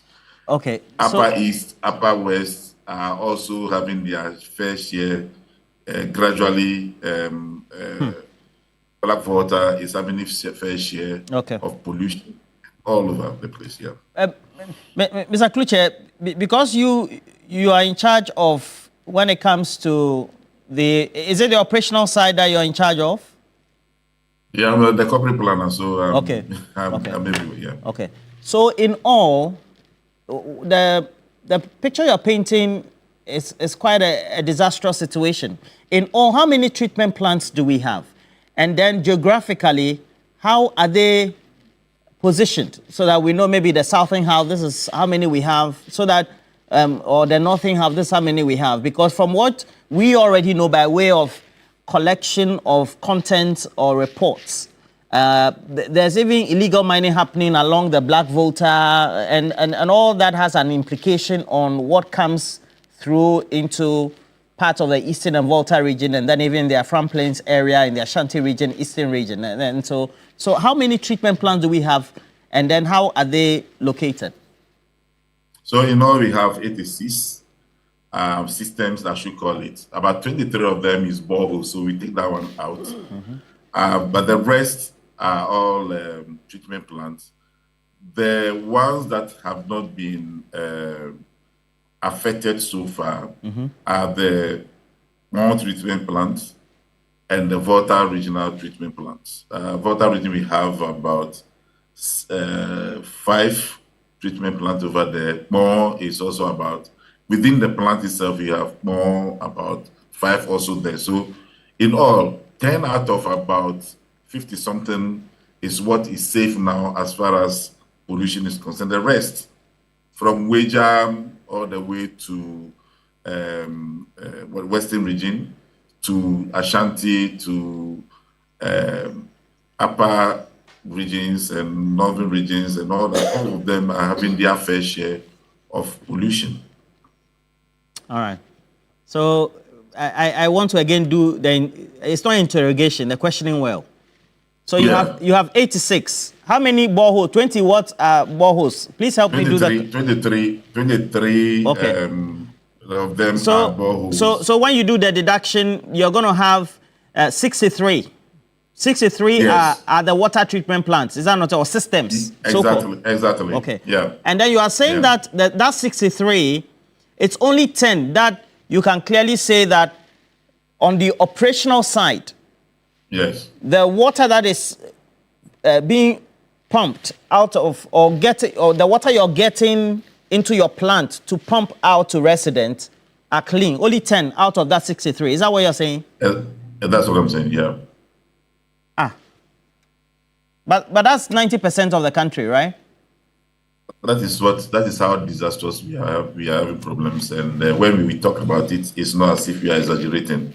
We are really having a lot of problems. The issue is that because we keep on managing the situation, most people are not aware of the difficulty that we have to go through in order to manage this situation. We keep on changing the engineering element in order to just make sure that we still produce water. But the truth is that those things that we are doing are no longer sustainable. That is why, for instance, Kwenyaku has to be shut down, because we were at our wit's end as far as Kwenyaku was concerned. And then the same thing have to be done at Chebi. And then as we speak, well, we have to do something else about the Bonsa one, and that is why it's not able to shut down. But those things are not sustainable when we keep on getting the kind of water that we are having to our dams for treatment. All right. So so how much are you spending? Let's say you take your operational cost, because then it means that you're spending virtually your revenues on that.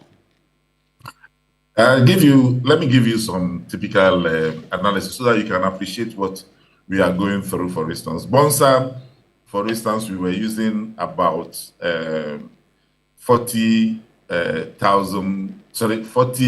bags of alum in 2009, 40 bags of alum, even though the water was still, tepid. But as at that time, when we were complaining, people were not listening to us, we were using about 40 bags of alum to treat the water every month. Fast forward to 2021, we were using 40 bags of alum a week. Huh? Yeah, that is what I read my lips. We were using 40 bags a week to treat the alum in the same Bonsa without any change in the plant capacity. Then in 2022, it became difficult for us to use alum. So we shifted to another product called polyelectrolyte, or people call it polymer, to start treating water at Bonsa. So as we speak now, we no longer use alum to treat water at Bonsa, but we are rather using polymer to treat water at Bonsa. But, the question is, what is polymer and how much does it cost us? It costs us fortune. Not only do we have to change the dosing systems in order to achieve this, but we have to also, pay so much for the polymer. The alum is a fraction cost of that of the polymer. So these are the problems that we are facing as far as, our treatment process is concerned. Now, remember that if it is only just the cost of the chemical, maybe something, but because of the kind of water we are now pumping with our machines, which were not meant for that, we are now having to go to the process of changing our pumps frequently. Pumps meant for some 15 years, some 20 years, if well maintained, are now being changed within 3 to 5 years, averagely. Okay. And then it goes with what? Electricity costs. Because you see, Roland, if I pump water, raw water from any source, and I want to treat, maximum I should be getting about 95% of that. So let's say I pump 10 gallons, I should be getting 9.5 gallons out of that as a clear water. Today, we are doing some around 50% of that. I see. So these are the problems. In total, so you spend a lot of money, energy to pump dirty water, and all that you get from it is about 50% of the water. Okay. So where have you got into? So everything is going up in price as far as our operations, is concerned with the stability of the water. So we're talking the quantum. So how much are you then spending annually? Because you're painting picture annually as we speak, Ghana Water Company is doing about some 350 million cedis on chemicals alone. And let me give you some breakdown so you understand what is going on. Give me before and now. About give me a trend analysis. Yes, I'm just giving you some analysis. 350 million cedis, and out of that, 310 million out of that is for coagulants. 310 million out of that is for coagulants. No, if you take it that in Volta Basin, where the water is clearer, where we don't use coagulants at all, it means that if we were not having such a high turbidities, we would have been saving ourselves some 310 million cedis. Or if even there is some little turbidity we have to produce, maybe we wouldn't have spent up to about 300 million cedis on coagulant alone. So that is how you should be looking at it. Because in Volta region and in bone systems, we don't do coagulants. We just pump the water, filter, and then disinfect, and then we give it to you. So we don't have any coagulation process over there. It also makes, if you want to set up a plant, it makes the plant setup very easy and cheaper so that we don't have to spend a lot. If you have to set up a plant that would introduce coagulation processes, it makes it more expensive and even difficult to operate. So the source water has a lot to do with how we go about producing water and how we go about cutting down costs on our production so that people can get water almost for free to drink. All right. So in my mind, I didn't do science, only general science I did. So if you are using your coagulants and all the things, because this you are not using alum, right? So some of the systems, some of the systems that we have stopped, mostly from central and western region, where the stability or the distance is so high, central, western, and eastern regions. These areas, most of them we are using poly-electrolyte, and also in part of Ashanti region, we are using poly-electrolyte rather than the alum. I see. Okay, so explain this to me, because you're a science person. So once that's the position you're occupying. Now, when you, as Ghana Water Company, let's say, when I was a young reporter, I used to do a lot of environmental reporting and all rural reporting. So I've drunk the Densu to use for my stand-ups or pistol cameras, and I've gone to Kede, I've drunk, the river bodies, etc. So let's say now I can't do that, obviously. If you claim that you're using your poly something and all that to clean the water, what do you exactly clean? What type of metals and what is remaining that your chemical is not able to get out of the water? I mean, if I have to get to borrow the word from Professor Kluche again, your namesake at EPA, dechemicalize that water or remove the chemicals, so to speak, the toxins. Okay, I know where this is going, but I'm not going anywhere. I'm only asking questions. The process that we go through to treat the water for you is what I first described. Is coagulation, filtration, disinfection. Okay. Now the coagulation process is just to introduce any of these two chemicals I spoke about into the water, so that it will draw down the suspending particles so that we can get a clearer water to filter. And then after the filtration, we disinfect. Now, what we have done so far and what we have been doing with all other stakeholders coming on board to help us to do, the final water that we get to the people at the moment do not have any threatening level of heavy metals to anybody. All right. But the question is, for how long?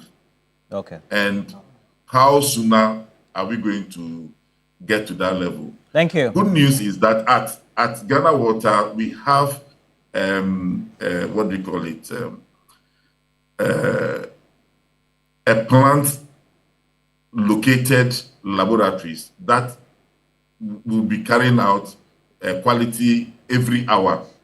So should we see or have any trace of this heavy metal from our final water, we will shut down immediately and stop production. So nobody will get to have to drink such water. But as we speak, we have not yet faced any of such things. All right. At least not from ourselves and not from the people who came to our plant to come and carry out those exercises. Yeah. Your response gives me the reason why you said you know where this is heading. In fact, this response has done, as a strategic communication person, has done Ghana Water, and then also giving a lot of assurance to Ghanaians about the state of the water and then what they are taking in their homes through their pipes. Yeah. Best PR. Please for your information, let our people, let our listener hear that our water is wholesome. They can drink it. They shouldn't have any problem. As long as it's coming from us direct, where they store sometimes, and we don't know where they store it, that one, we cannot vouch for it. But once it's coming from us direct, people should not be afraid. They can drink our water. It's wholesome. All right. Thank you very much, Michael Kluche. My guests also will need to talk, and Michael Kluche is a deputy boss for I'm the chief manager for corporate planning. You said deputy manager for? No, I'm not a deputy manager. I'm the chief manager corporate planning, monitoring and evaluation. Okay, chief manager corporate planning, monitoring and evaluation. Michael Teria Kluche. Thank you. And Eduji. I mean, it looks like if you're not along the water lake, you're in trouble. So I have a history with Ghana Water. Okay.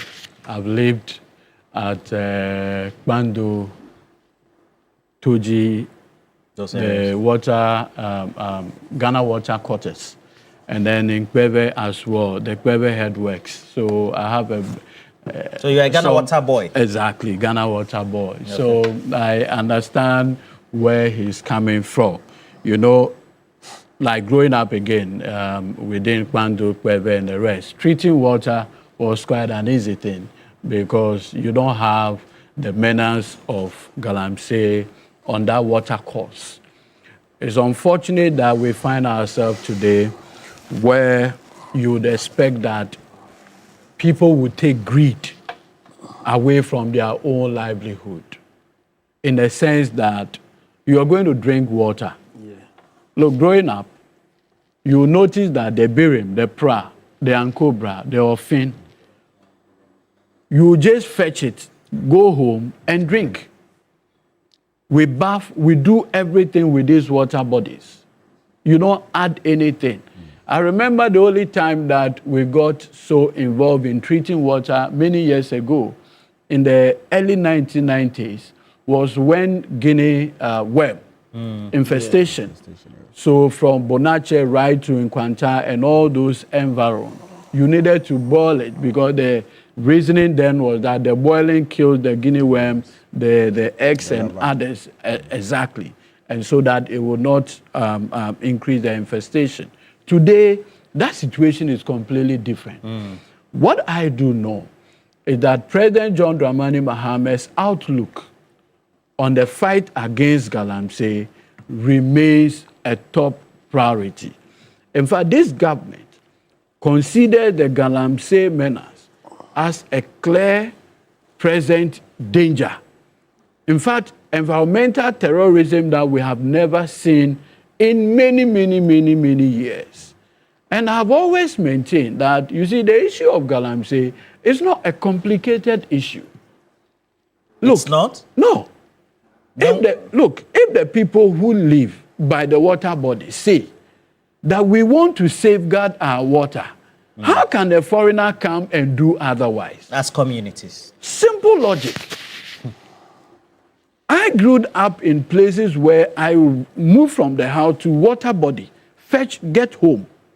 If I see you destroying the water that I can no longer fetch home, why should I tolerate you? Where you live, there's gold beneath? No, that's exactly where the point. That's why I'm using the word human greed. Greed, more greed. Why in God's name would a chief tolerate people to come to his community? You are quite an elderly person. I'm old, actually. No, not even I'm talking about dog. Growing up, you have Asafo companies.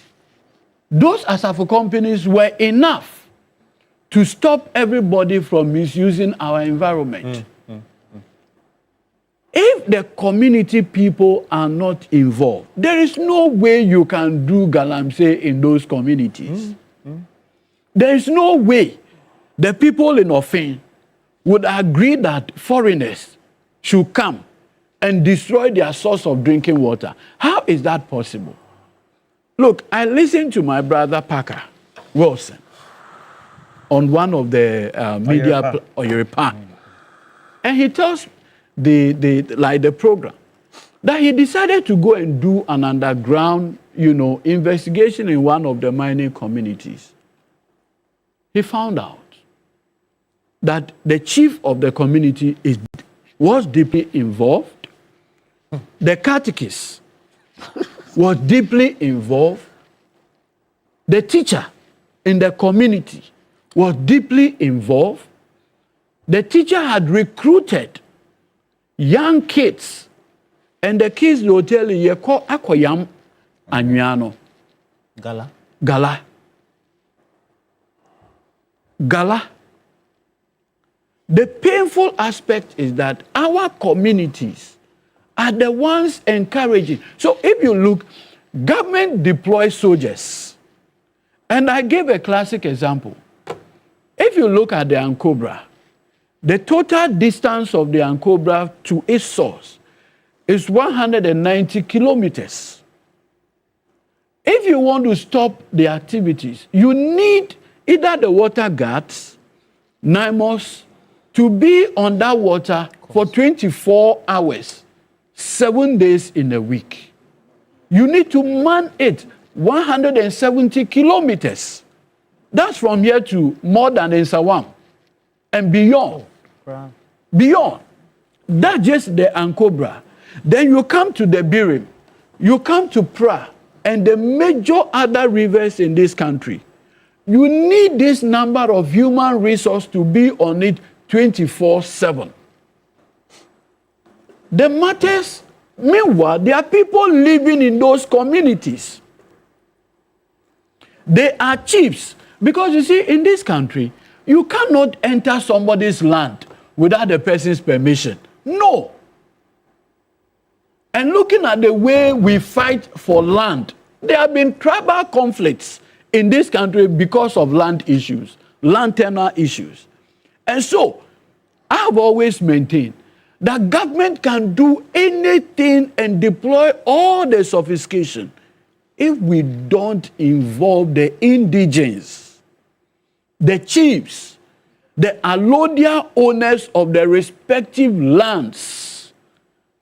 We will be doing the talk shop and we'll be here. Look, from January when President Mahama took over as the leader of this republic, look at the interventions that he had deployed. By now, our water level ought to have been restored to normalcy. Look, I've asked this question, Roland. Can you imagine for a minute how our water bodies will be looking today with over 400 shamfines on them now? Roland, I'm asking you.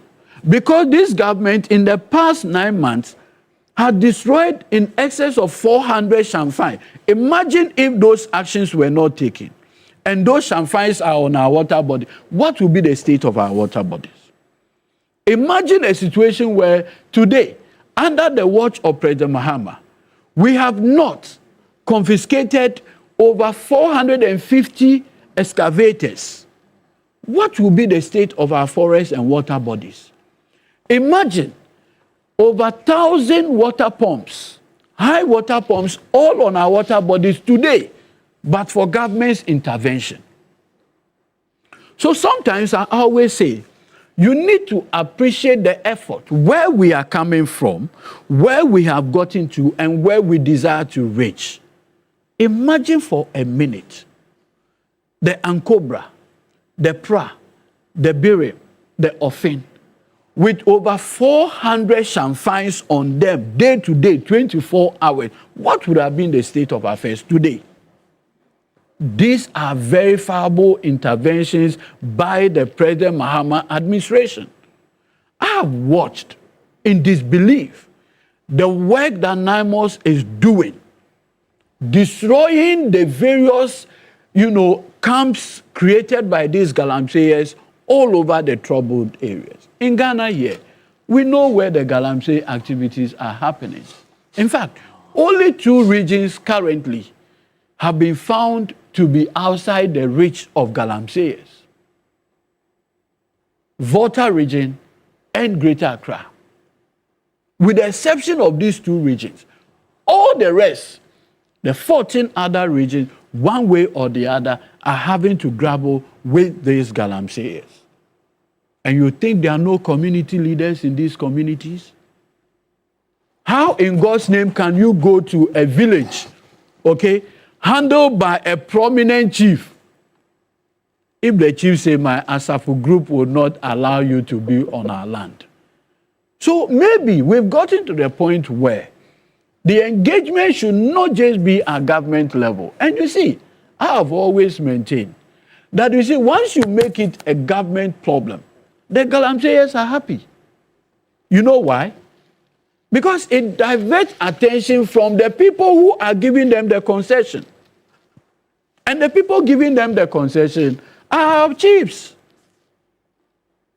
Roland, I want to believe that of all the efforts we put in this Galamsey fight, until we get the prominent chiefs declaring their communities to be no-go area for Galamseyers, we'll also come back after 4 months. Look, this Galamsey conversation has been going on for the past 3 months continuously. The media has been on this.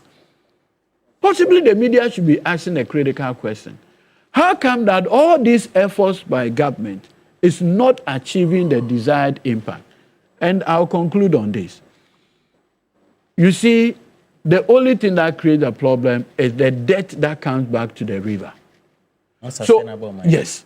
So if we know the source of the debts, how come that we are not able, or the water bodies are not getting cleaner? Why? Because you see, by the time they will leave, another set will start. And like I pointed out, even for the Ankobra alone, 190 kilometers, you need to have 24-hour surveillance on 190 kilometer, of water body.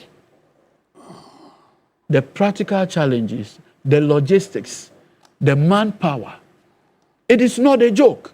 So it is convenient to say, oh, President Mahama, and I'll conclude on this, declare a state of emergency. Why not? It's not convenient. It's convenient for all of us. But the results, if you declare a state of emergency, right, Prof, you are the professor, and you apply all these tricks, and the chiefs who live in the community still permit people to work under the cover of darkness, what will be the results? We'll come back to square one. Everybody has to take responsibility. We all need to be responsible. Do you know that you and I are in Accra, so pain and thinking about people in our various communities? They are not looking at it as a problem. Yekogala. Yekoyam. And look, now, kids are no longer going to school. You know their reason? They make more money if they go to yam, grind the soil and all those things. Why have we gotten the greed? At the end of the day, it just speaks to the issue that the strategy is not working. We cannot do the same things all the time and expect different results. Well, let me take this opportunity to wish your lovely viewers a good morning. Wish my learned friend here a good morning. It's been a long time since we met. It's always a pleasure to share this platform with him. And my prof here, I hope we can all have this conversation in service of our country. It's sad. In fact, you notice I've been very quiet this morning, beyond the fact that I'm not too well. But what is happening with Galamsey, the effects we are seeing is really sad and also very annoying, and makes me wonder whether or not we are benefiting from politics and from government. Because if you ask me, Galamsey is a problem created by politics, and essentially for me is a political problem. Why am I saying that? Galamsey is simply illegal mining without authority, or mining outside the scope, even if you have a license, mining outside the scope of your license, or mining with methods that are unsustainable. And then if you take into consider the fact that one of the fundamental reasons why we choose government is so that they enforce the law, and you consider that Galamsey, it's not as if it's something that is happening that we are discussing whether to make it illegal, to make legal. It's already illegal. And to think that we are where we are because of government's fundamental failure to enforce the law, it makes it very, very frustrating and makes me wonder whether we even understand politics. Because when you take the hallowed words of Aristotle, he said politics is what is a master science, which concerns itself with the good of the state and the well-being of the citizens. And if you consider that, then essentially we are not doing our politics well. Indeed, when last week I had some time passed during the regime of Nanado, when Akunta mining issue came up. Nanado came and told all of us that Akunta mining is not involved in Galamsey. So last week when I heard that, apparently the basis for which Untumi has been hauled before our courts is based on the report of the CID, the same report on the basis for which Nanado said that Akunta mining has not been involved in Galamsey. It makes me wonder, so then why are we even doing politics in the first place? Because the fundamental reason why we are where we are is a fundamental lack of commitment from government to enforce the law. And I think when I use government, I'm trying to be a bit charitable. Over the last 8 years, I think the attack on the environment was taken to a crazy level. And I'm very frustrated, I'm extremely frustrated to think that beyond the fact that our former president, Nanado, shelved a CID report that essentially said that Akunta mining was criminally liable in terms of its Galamsey activities. But the fact that Prof. Report Boateng also gave a report that clearly indicated that persons doing politics were involved in Galamsey, as in said everything, and Nanado shelved it once more for 2 years. But for the fact that it was leaked, we would not even have been aware that such a report existed. You see, for me, I think our politicians need to be serious. All of us, Ghanaians themselves, ought to be serious. We seem to be playing games with our governance system. Because we just go and as in vote, and people will give up powers to also come in and they pretend to be working. Because essentially, the problem is one of lack of enforcement. Last week, were you not worried when I heard Erastus say that members of the NPP were calling him, trying to get information, so they will use it for their politicking. So the question is, what are politicians, what are they interested in? Are they interested in the proper politics that Aristotle spoke about? The master science that ought to be concerned with the reality is that the honors and the responsibility now lies with the president and his assistants. You can't. Let's put it in proper context. Yes, we have 9 months after this president came to power. We have a situation where right now we can't get water. We have a situation where people are free to eat their contumely. You understand? So if you want to handle this situation without placing it in proper context, the proper context is the fundamental lack of commitment by our politicians on both sides of the political divide to tackle head-on this Galamsey issue. Because what happens is that you go and then you make noise, and then the opposition wants to use it as the fastest means of coming back to power. You understand? And so we need to place it in proper context. We need to make Ghanaians understand that we shouldn't create a situation where our politicians will use Galamsey, clearly where they've shown a lack of commitment to fight it, as a means of dribbling their way back into power. We, the Ghanaians, who are the repository of sovereign power, also need to be smart, and we need to be awakened. Because I'm saying that the issue that we are fighting over is an issue that is already an illegality. It's always been an illegality. You understand? You are here talking about strategy. Strategy to do what? It is already an illegality. It is already an illegality. You understand? Enforce. Exactly. That's what I'm saying. The problem, and that's what I'm saying, is a political problem. It's a problem created by the politicians themselves. Yes, I'm saying that last week, Erastus said that the MPP members who supervised or who, as in, took this Galamsey issue to a different level, under the watch of the president, they sponsored, have the temerity to call Erastus, that give us information. So we use that information to find a way of dribbling our way back into government. It's simply a matter of enforcement, you understand? And we, the sovereign, you understand? We, the sovereign, shouldn't sit down and allow ourselves to be used as pawns in this Galamsey battle. Now, His Excellency John Mahama is in power. He laid out a strategy. His strategy was that he was not going to go after the small fishes per se. He was going to go after the big fishes. Now, Chemawun, to me, has been hauled before the courts.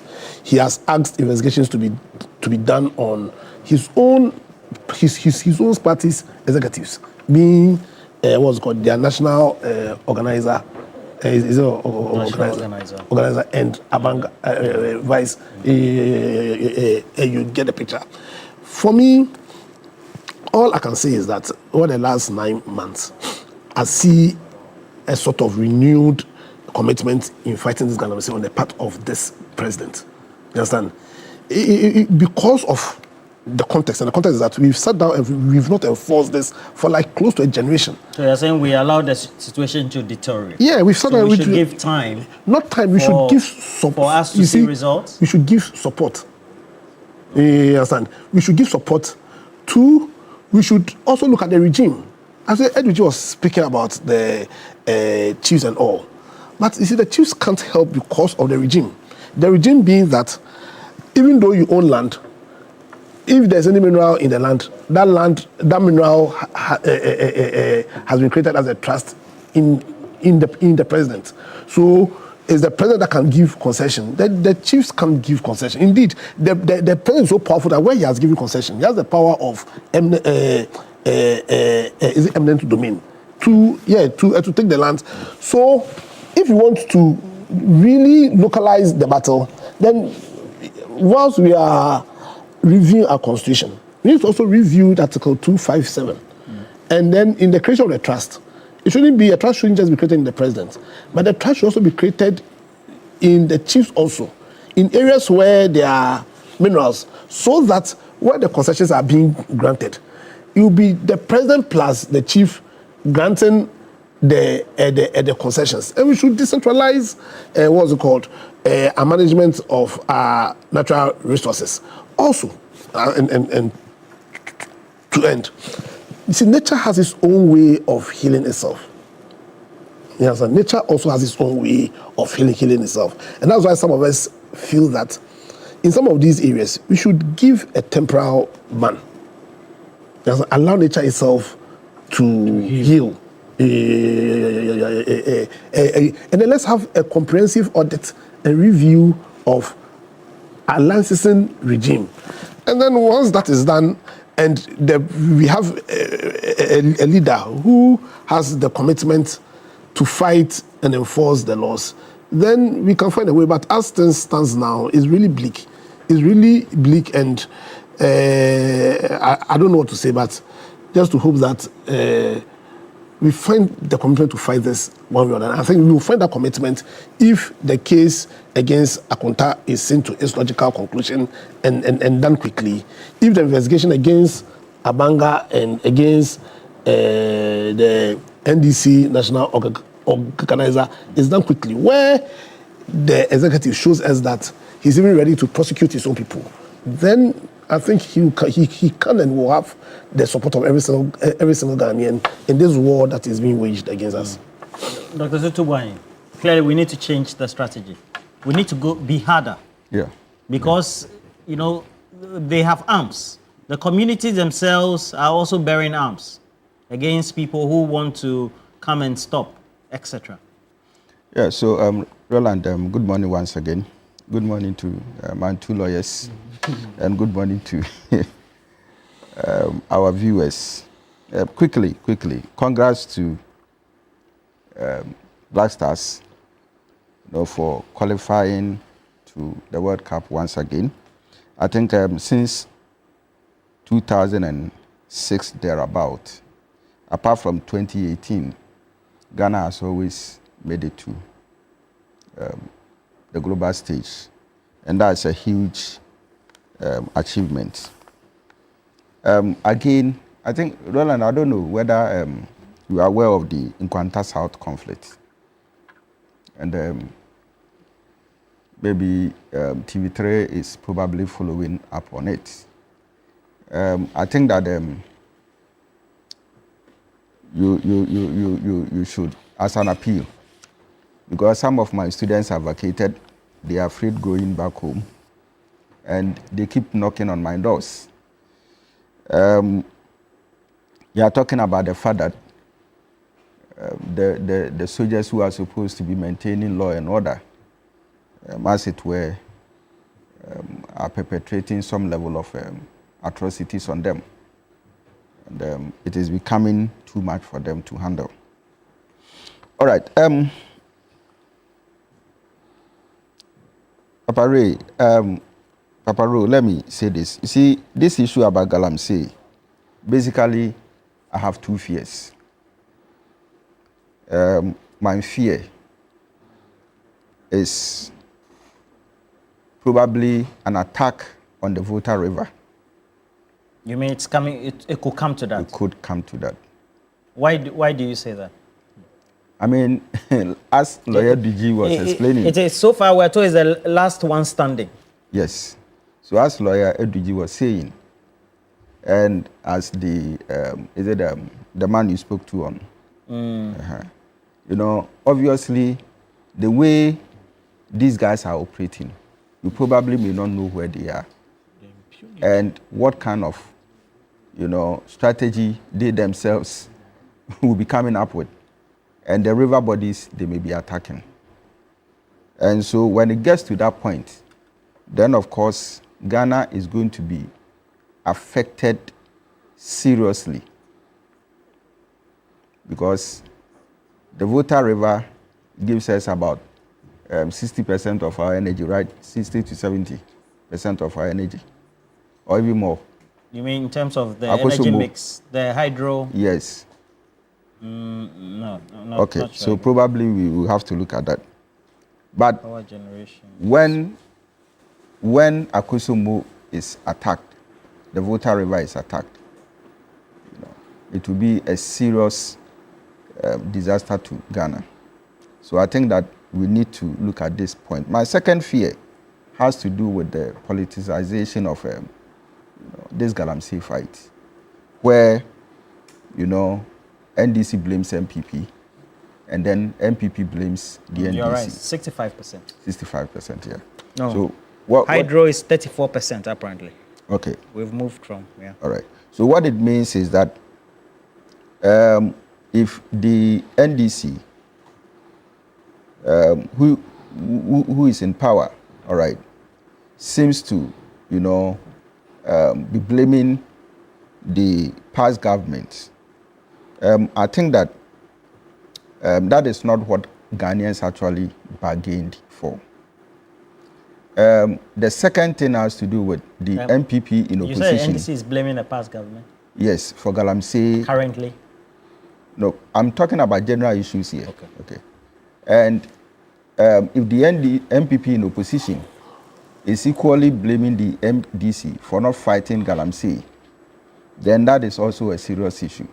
All right. Because then what it means is that if two elephants decide to fight, then the grass, the trees, the weak ones are likely to suffer. So the problem comes back to Ghana. I feel that these two major political parties should put their heads together.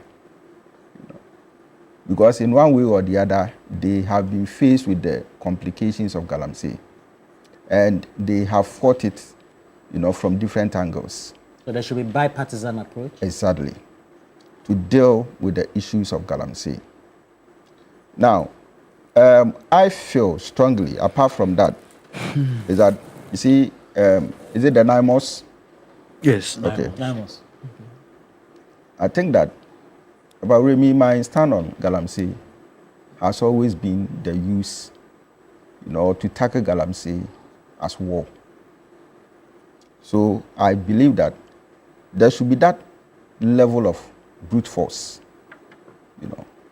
allowing the personnel of NIMOS to deal decisively, touch them, those Galamseyers on the river bodies. You're saying we should do shit to kill? You see, for me, I don't want to believe that these people will come and say that Dr. Tutu is not so much into, he doesn't really care about people's lives. But I don't see Galamseyers as people who actually care about Ghanaians and Ghana. So at a point in time, if you have to shoot and kill, you can do so. And they have to do it. Because for me, I don't see these people trying to probably, end whatever they are doing. Maybe the lawyers may disagree with me. Again, I want to find out, I don't know whether Lawyer Piadankwa and Lawyer DG, have seen any law that actually regulates the importation and handling of dangerous chemicals like mercury and cyanide in our constitution. Because my readings have not pointed that to me. But I know that cannabis,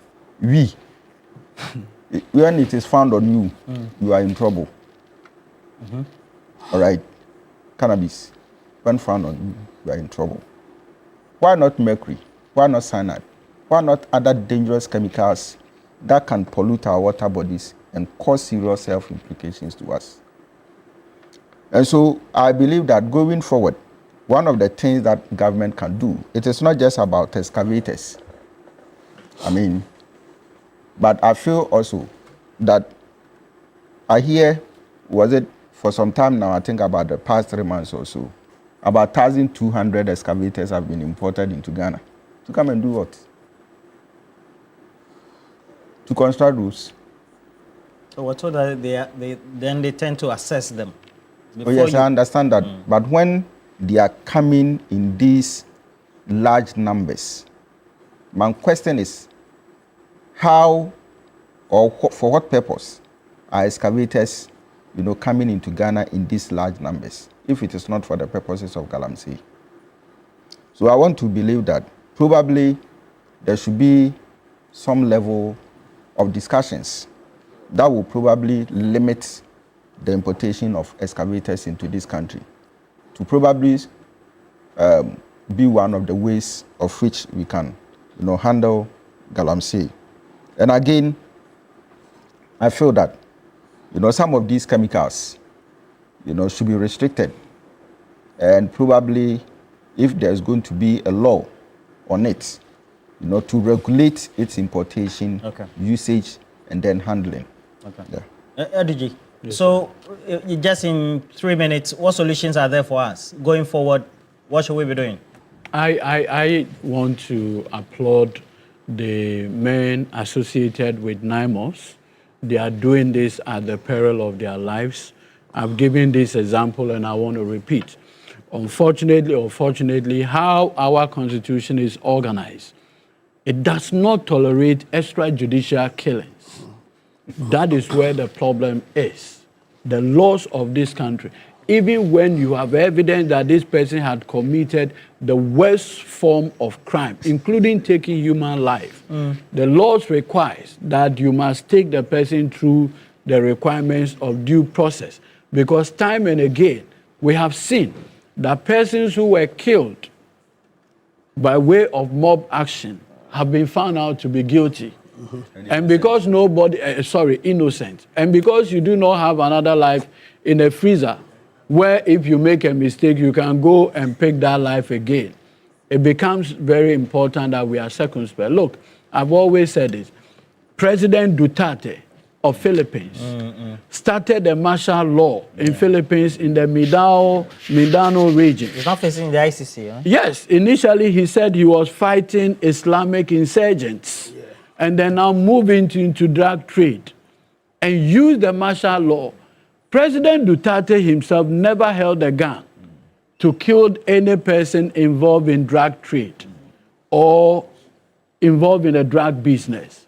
But today, as we speak, he is at the International Criminal Court for human rights violations, among others.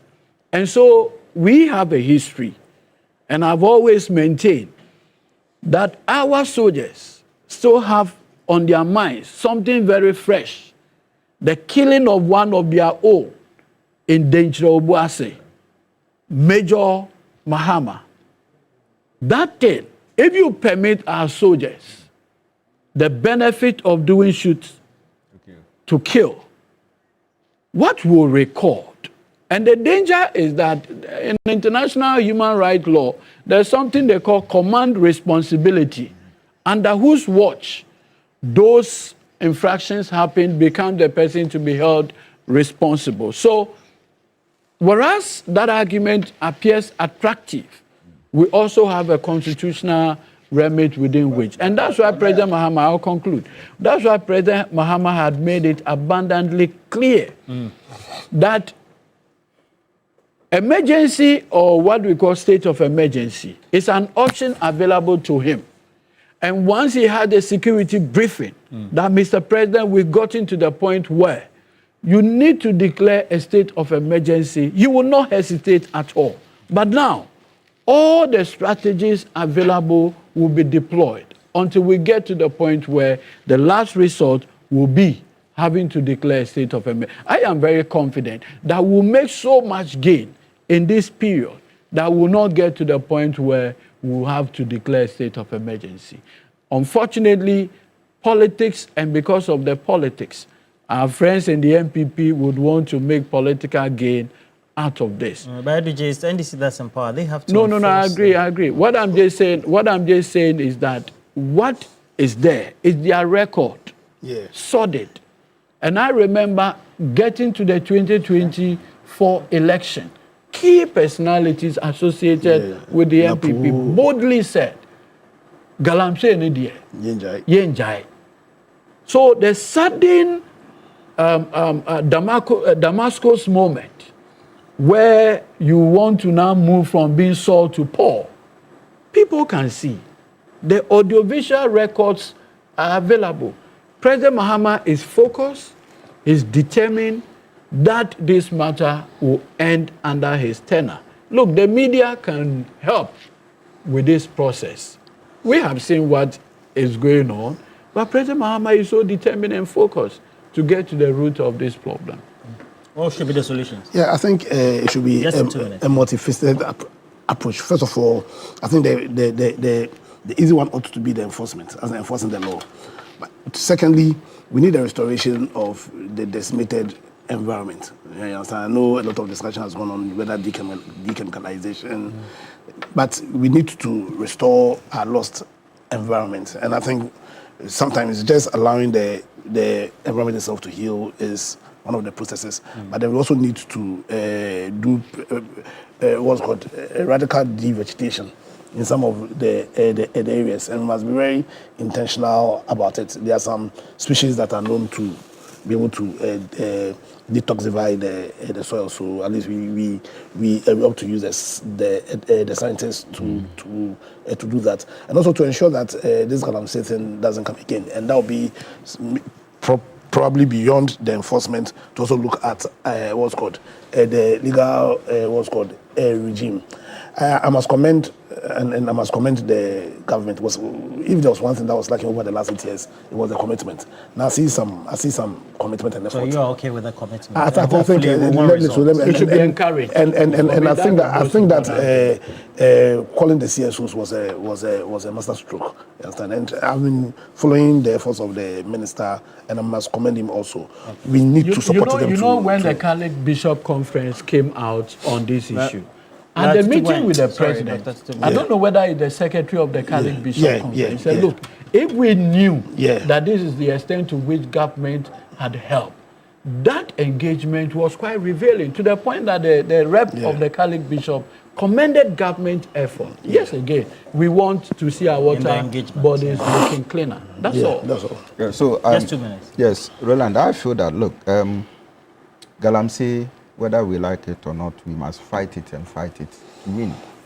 Right? For me, I appreciate the effort so far.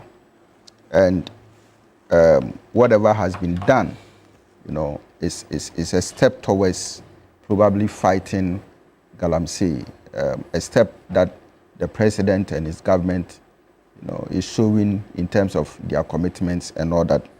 But I feel that looking at certain reports coming in, I mean, your discussions with this Ghana Water Company man, obviously is an indication that, look, even though something is being done, water is a problem. Other research reports also indicate that food has become a problem, all right? And even our health is equally in danger. So all in all, as to whether we should continue, moving along certain processes, for Galamsey to end, or to also move along a certain brutal force, to let Galamsey end, it's a decision that probably the president must make. And for me, I believe that our lives are very much important. The food that we eat is very much important to us, and equally the water that we drink. Obviously, I mean, for water, when water and food are contaminated, with dangerous metals or heavy metals, what it means is that you cannot even guarantee, because you can't live without food, you can't live without water. All right. All right. So I feel that even though some commitments have been made, goodwill have been, signaled, I still believe that whatever it takes to win this battle, it's now and not tomorrow. We want to end our climax with a toxicologist, Yakubu Adams. Good morning to you. Good morning, Roland. So, how bad is the situation when it comes to the toxins we find in the water and then our foods? Thank you very much. Good morning to you and your panel members. When it comes to Galamsey, I believe the country is now aware that it's now a major public health concern in Ghana, and it's actually alarming, and maybe you might not see the effects now. Because when you talk about the effects of these heavy metals, especially the mercury and the cyanide, it's actually cumulative, meaning someone exposed to these heavy metals may not see the debilitating or deleterious effects right away. I remember during one of my research, I ended up in one community and I was trying to advise them on the implication of illegal mining, about how it can have maybe congenital effects on their newborns. And I believe a woman actually told me that she has given birth to about six children, and there's nothing like deformed babies. So basically what we are saying adding true. But let's all the she know that when we talk about these heavy metals or these toxic effects of these heavy metals, we don't see it at once. So Roland, we don't know how long we've been exposed to these heavy metals in our environment. Galamsey started not now, so we don't know how long it has been in our environment. Yakubu Adams. It has cumulatively Yakubu Adams. The Ghana Water, the Ghana Water Company says they treat the water.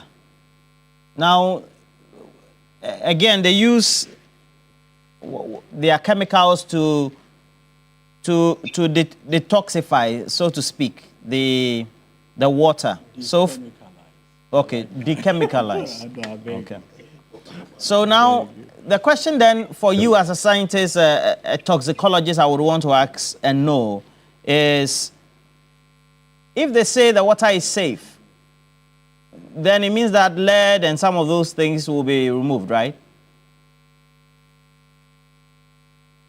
Yes, yes. So I listened to the Mr. Kluche. Yeah, because they use polymer or something like that. Polymer. Yes. So when it comes to Ghana water, when it comes to Ghana water treatment, they use one of lack of better word, dechemicalization technique or coagulation. Are you using dechemicalization? I say in a context. Okay, because everything is actually chemical. So when you're trying to dechemicalize something, meaning take away every chemical, including the water itself. But in the sense of the EPA, I think we are focusing on the toxic component of these water bodies. So when they use the term dechemicalization, it refers to maybe the chemicals or the exogenous chemicals found in these water bodies. Now, coming back to the point of Ghana Water Company, when it comes to their treatment method, they use the coagulation method. And the coagulation method is just adding coagulants. And we have the alum. So alum is a coagulant, and we also have the polymer. But so to speak, now they've shifted to polymer. But it's not all treatment plants or earthworks in Ghana actually uses the polymer. So now when you use these coagulants, it doesn't necessarily take away the heavy metals. The heavy metals, when the water is actually contaminated with this heavy metal, the heavy metal continues to be in the water because the coagulant that is being used actually traps the debris, the particles that actually make the water heavy. So I think Ghana Water Company is trying to focus on reducing the turbidity so that it can get into the recommended WHO threshold, which is the 5 nephelometric turbidity units. So this is not to say the water is safe, because the clarity of the water does not necessarily mean the water is safe for consumption. So this actually are becoming alarming because now we need to actually look for an advanced technology that can remove these heavy metals. And this is very, very, very expensive. And I believe the EPA recently actually proposed a measure called the nanotechnology, which I think is near impossible in my space, because looking at the explanation being given and how nanoliquid is going to, or copper-based nanoliquid is going to be applied to water bodies, then we have to be ready to spend a lot. Because in Ghana, for instance, our research shows that our 18 water bodies or rivers have been contaminated. Yes, and there's nothing like a perfect system when it comes to dechemicalization or removing of these heavy metals. It has been tried in the US and other countries, but there's something like 100% detoxification system. And I think the one that was done in the US in Detroit River, they spent about $1 billion United States dollars in just removing some of 80% of the heavy metals from their water bodies. So 1 billion, and currently we have 18 water bodies being destroyed or being contaminated in our country. So imagine multiplying 1 billion United States dollars by 18. It's going to be about 18 billion United States dollars. And I think we are still gambling with IMF 3 billion. So this is actually costly if you want to even employ. And remember, I listened to the EPA boss, and I think she did mention that they've tried it in vitro, meaning when we say in vitro, meaning it's done in a test tube in the lab, and it's Thank you very much, Yakubu Adam, toxicologist, helping us conclude the conversation. Thank you, Edu Jitamaklu, for making the time. It's always important. Before you leave me, as you are well, we have concluded a good IMF program, and we have only one review left in 2026, and we'll conclude it. And you can see the handlers of the economy are doing exceedingly well, the finance minister and the governor of the Bank of Ghana. So far, so good. Thank you. Dr. Tutubuahi as well. We're also going for a break. When we come back, we'll bring you the latest sports headlines. And you know that the Black Stars, as always, haven't qualified would mean that we need to look at the other results from the other groups of World Cup qualifiers on the African continent, and which of our rivals are not doing too well. It has to be Nigeria. Today they have a match, so we'll see how that goes. But and if you want to look smart and fashionable, make sure you visit any Woodin boutique nationwide today, and they are offering amazing collection of authentic African fabrics all ready to wear, and they all come in beautiful designs and colors for men and women. And so They want you to get creative and versatile with your design. So be confident. Make sure that you also show off how truly African you are when you get to wear Woodim. So go to any Woodim boutique you find near you today and choose from their variety of their trendy products. And again, meant to complement your unique style. Go look for them on social media Woodim Fashion as always. We're taking a break. We'll be right back.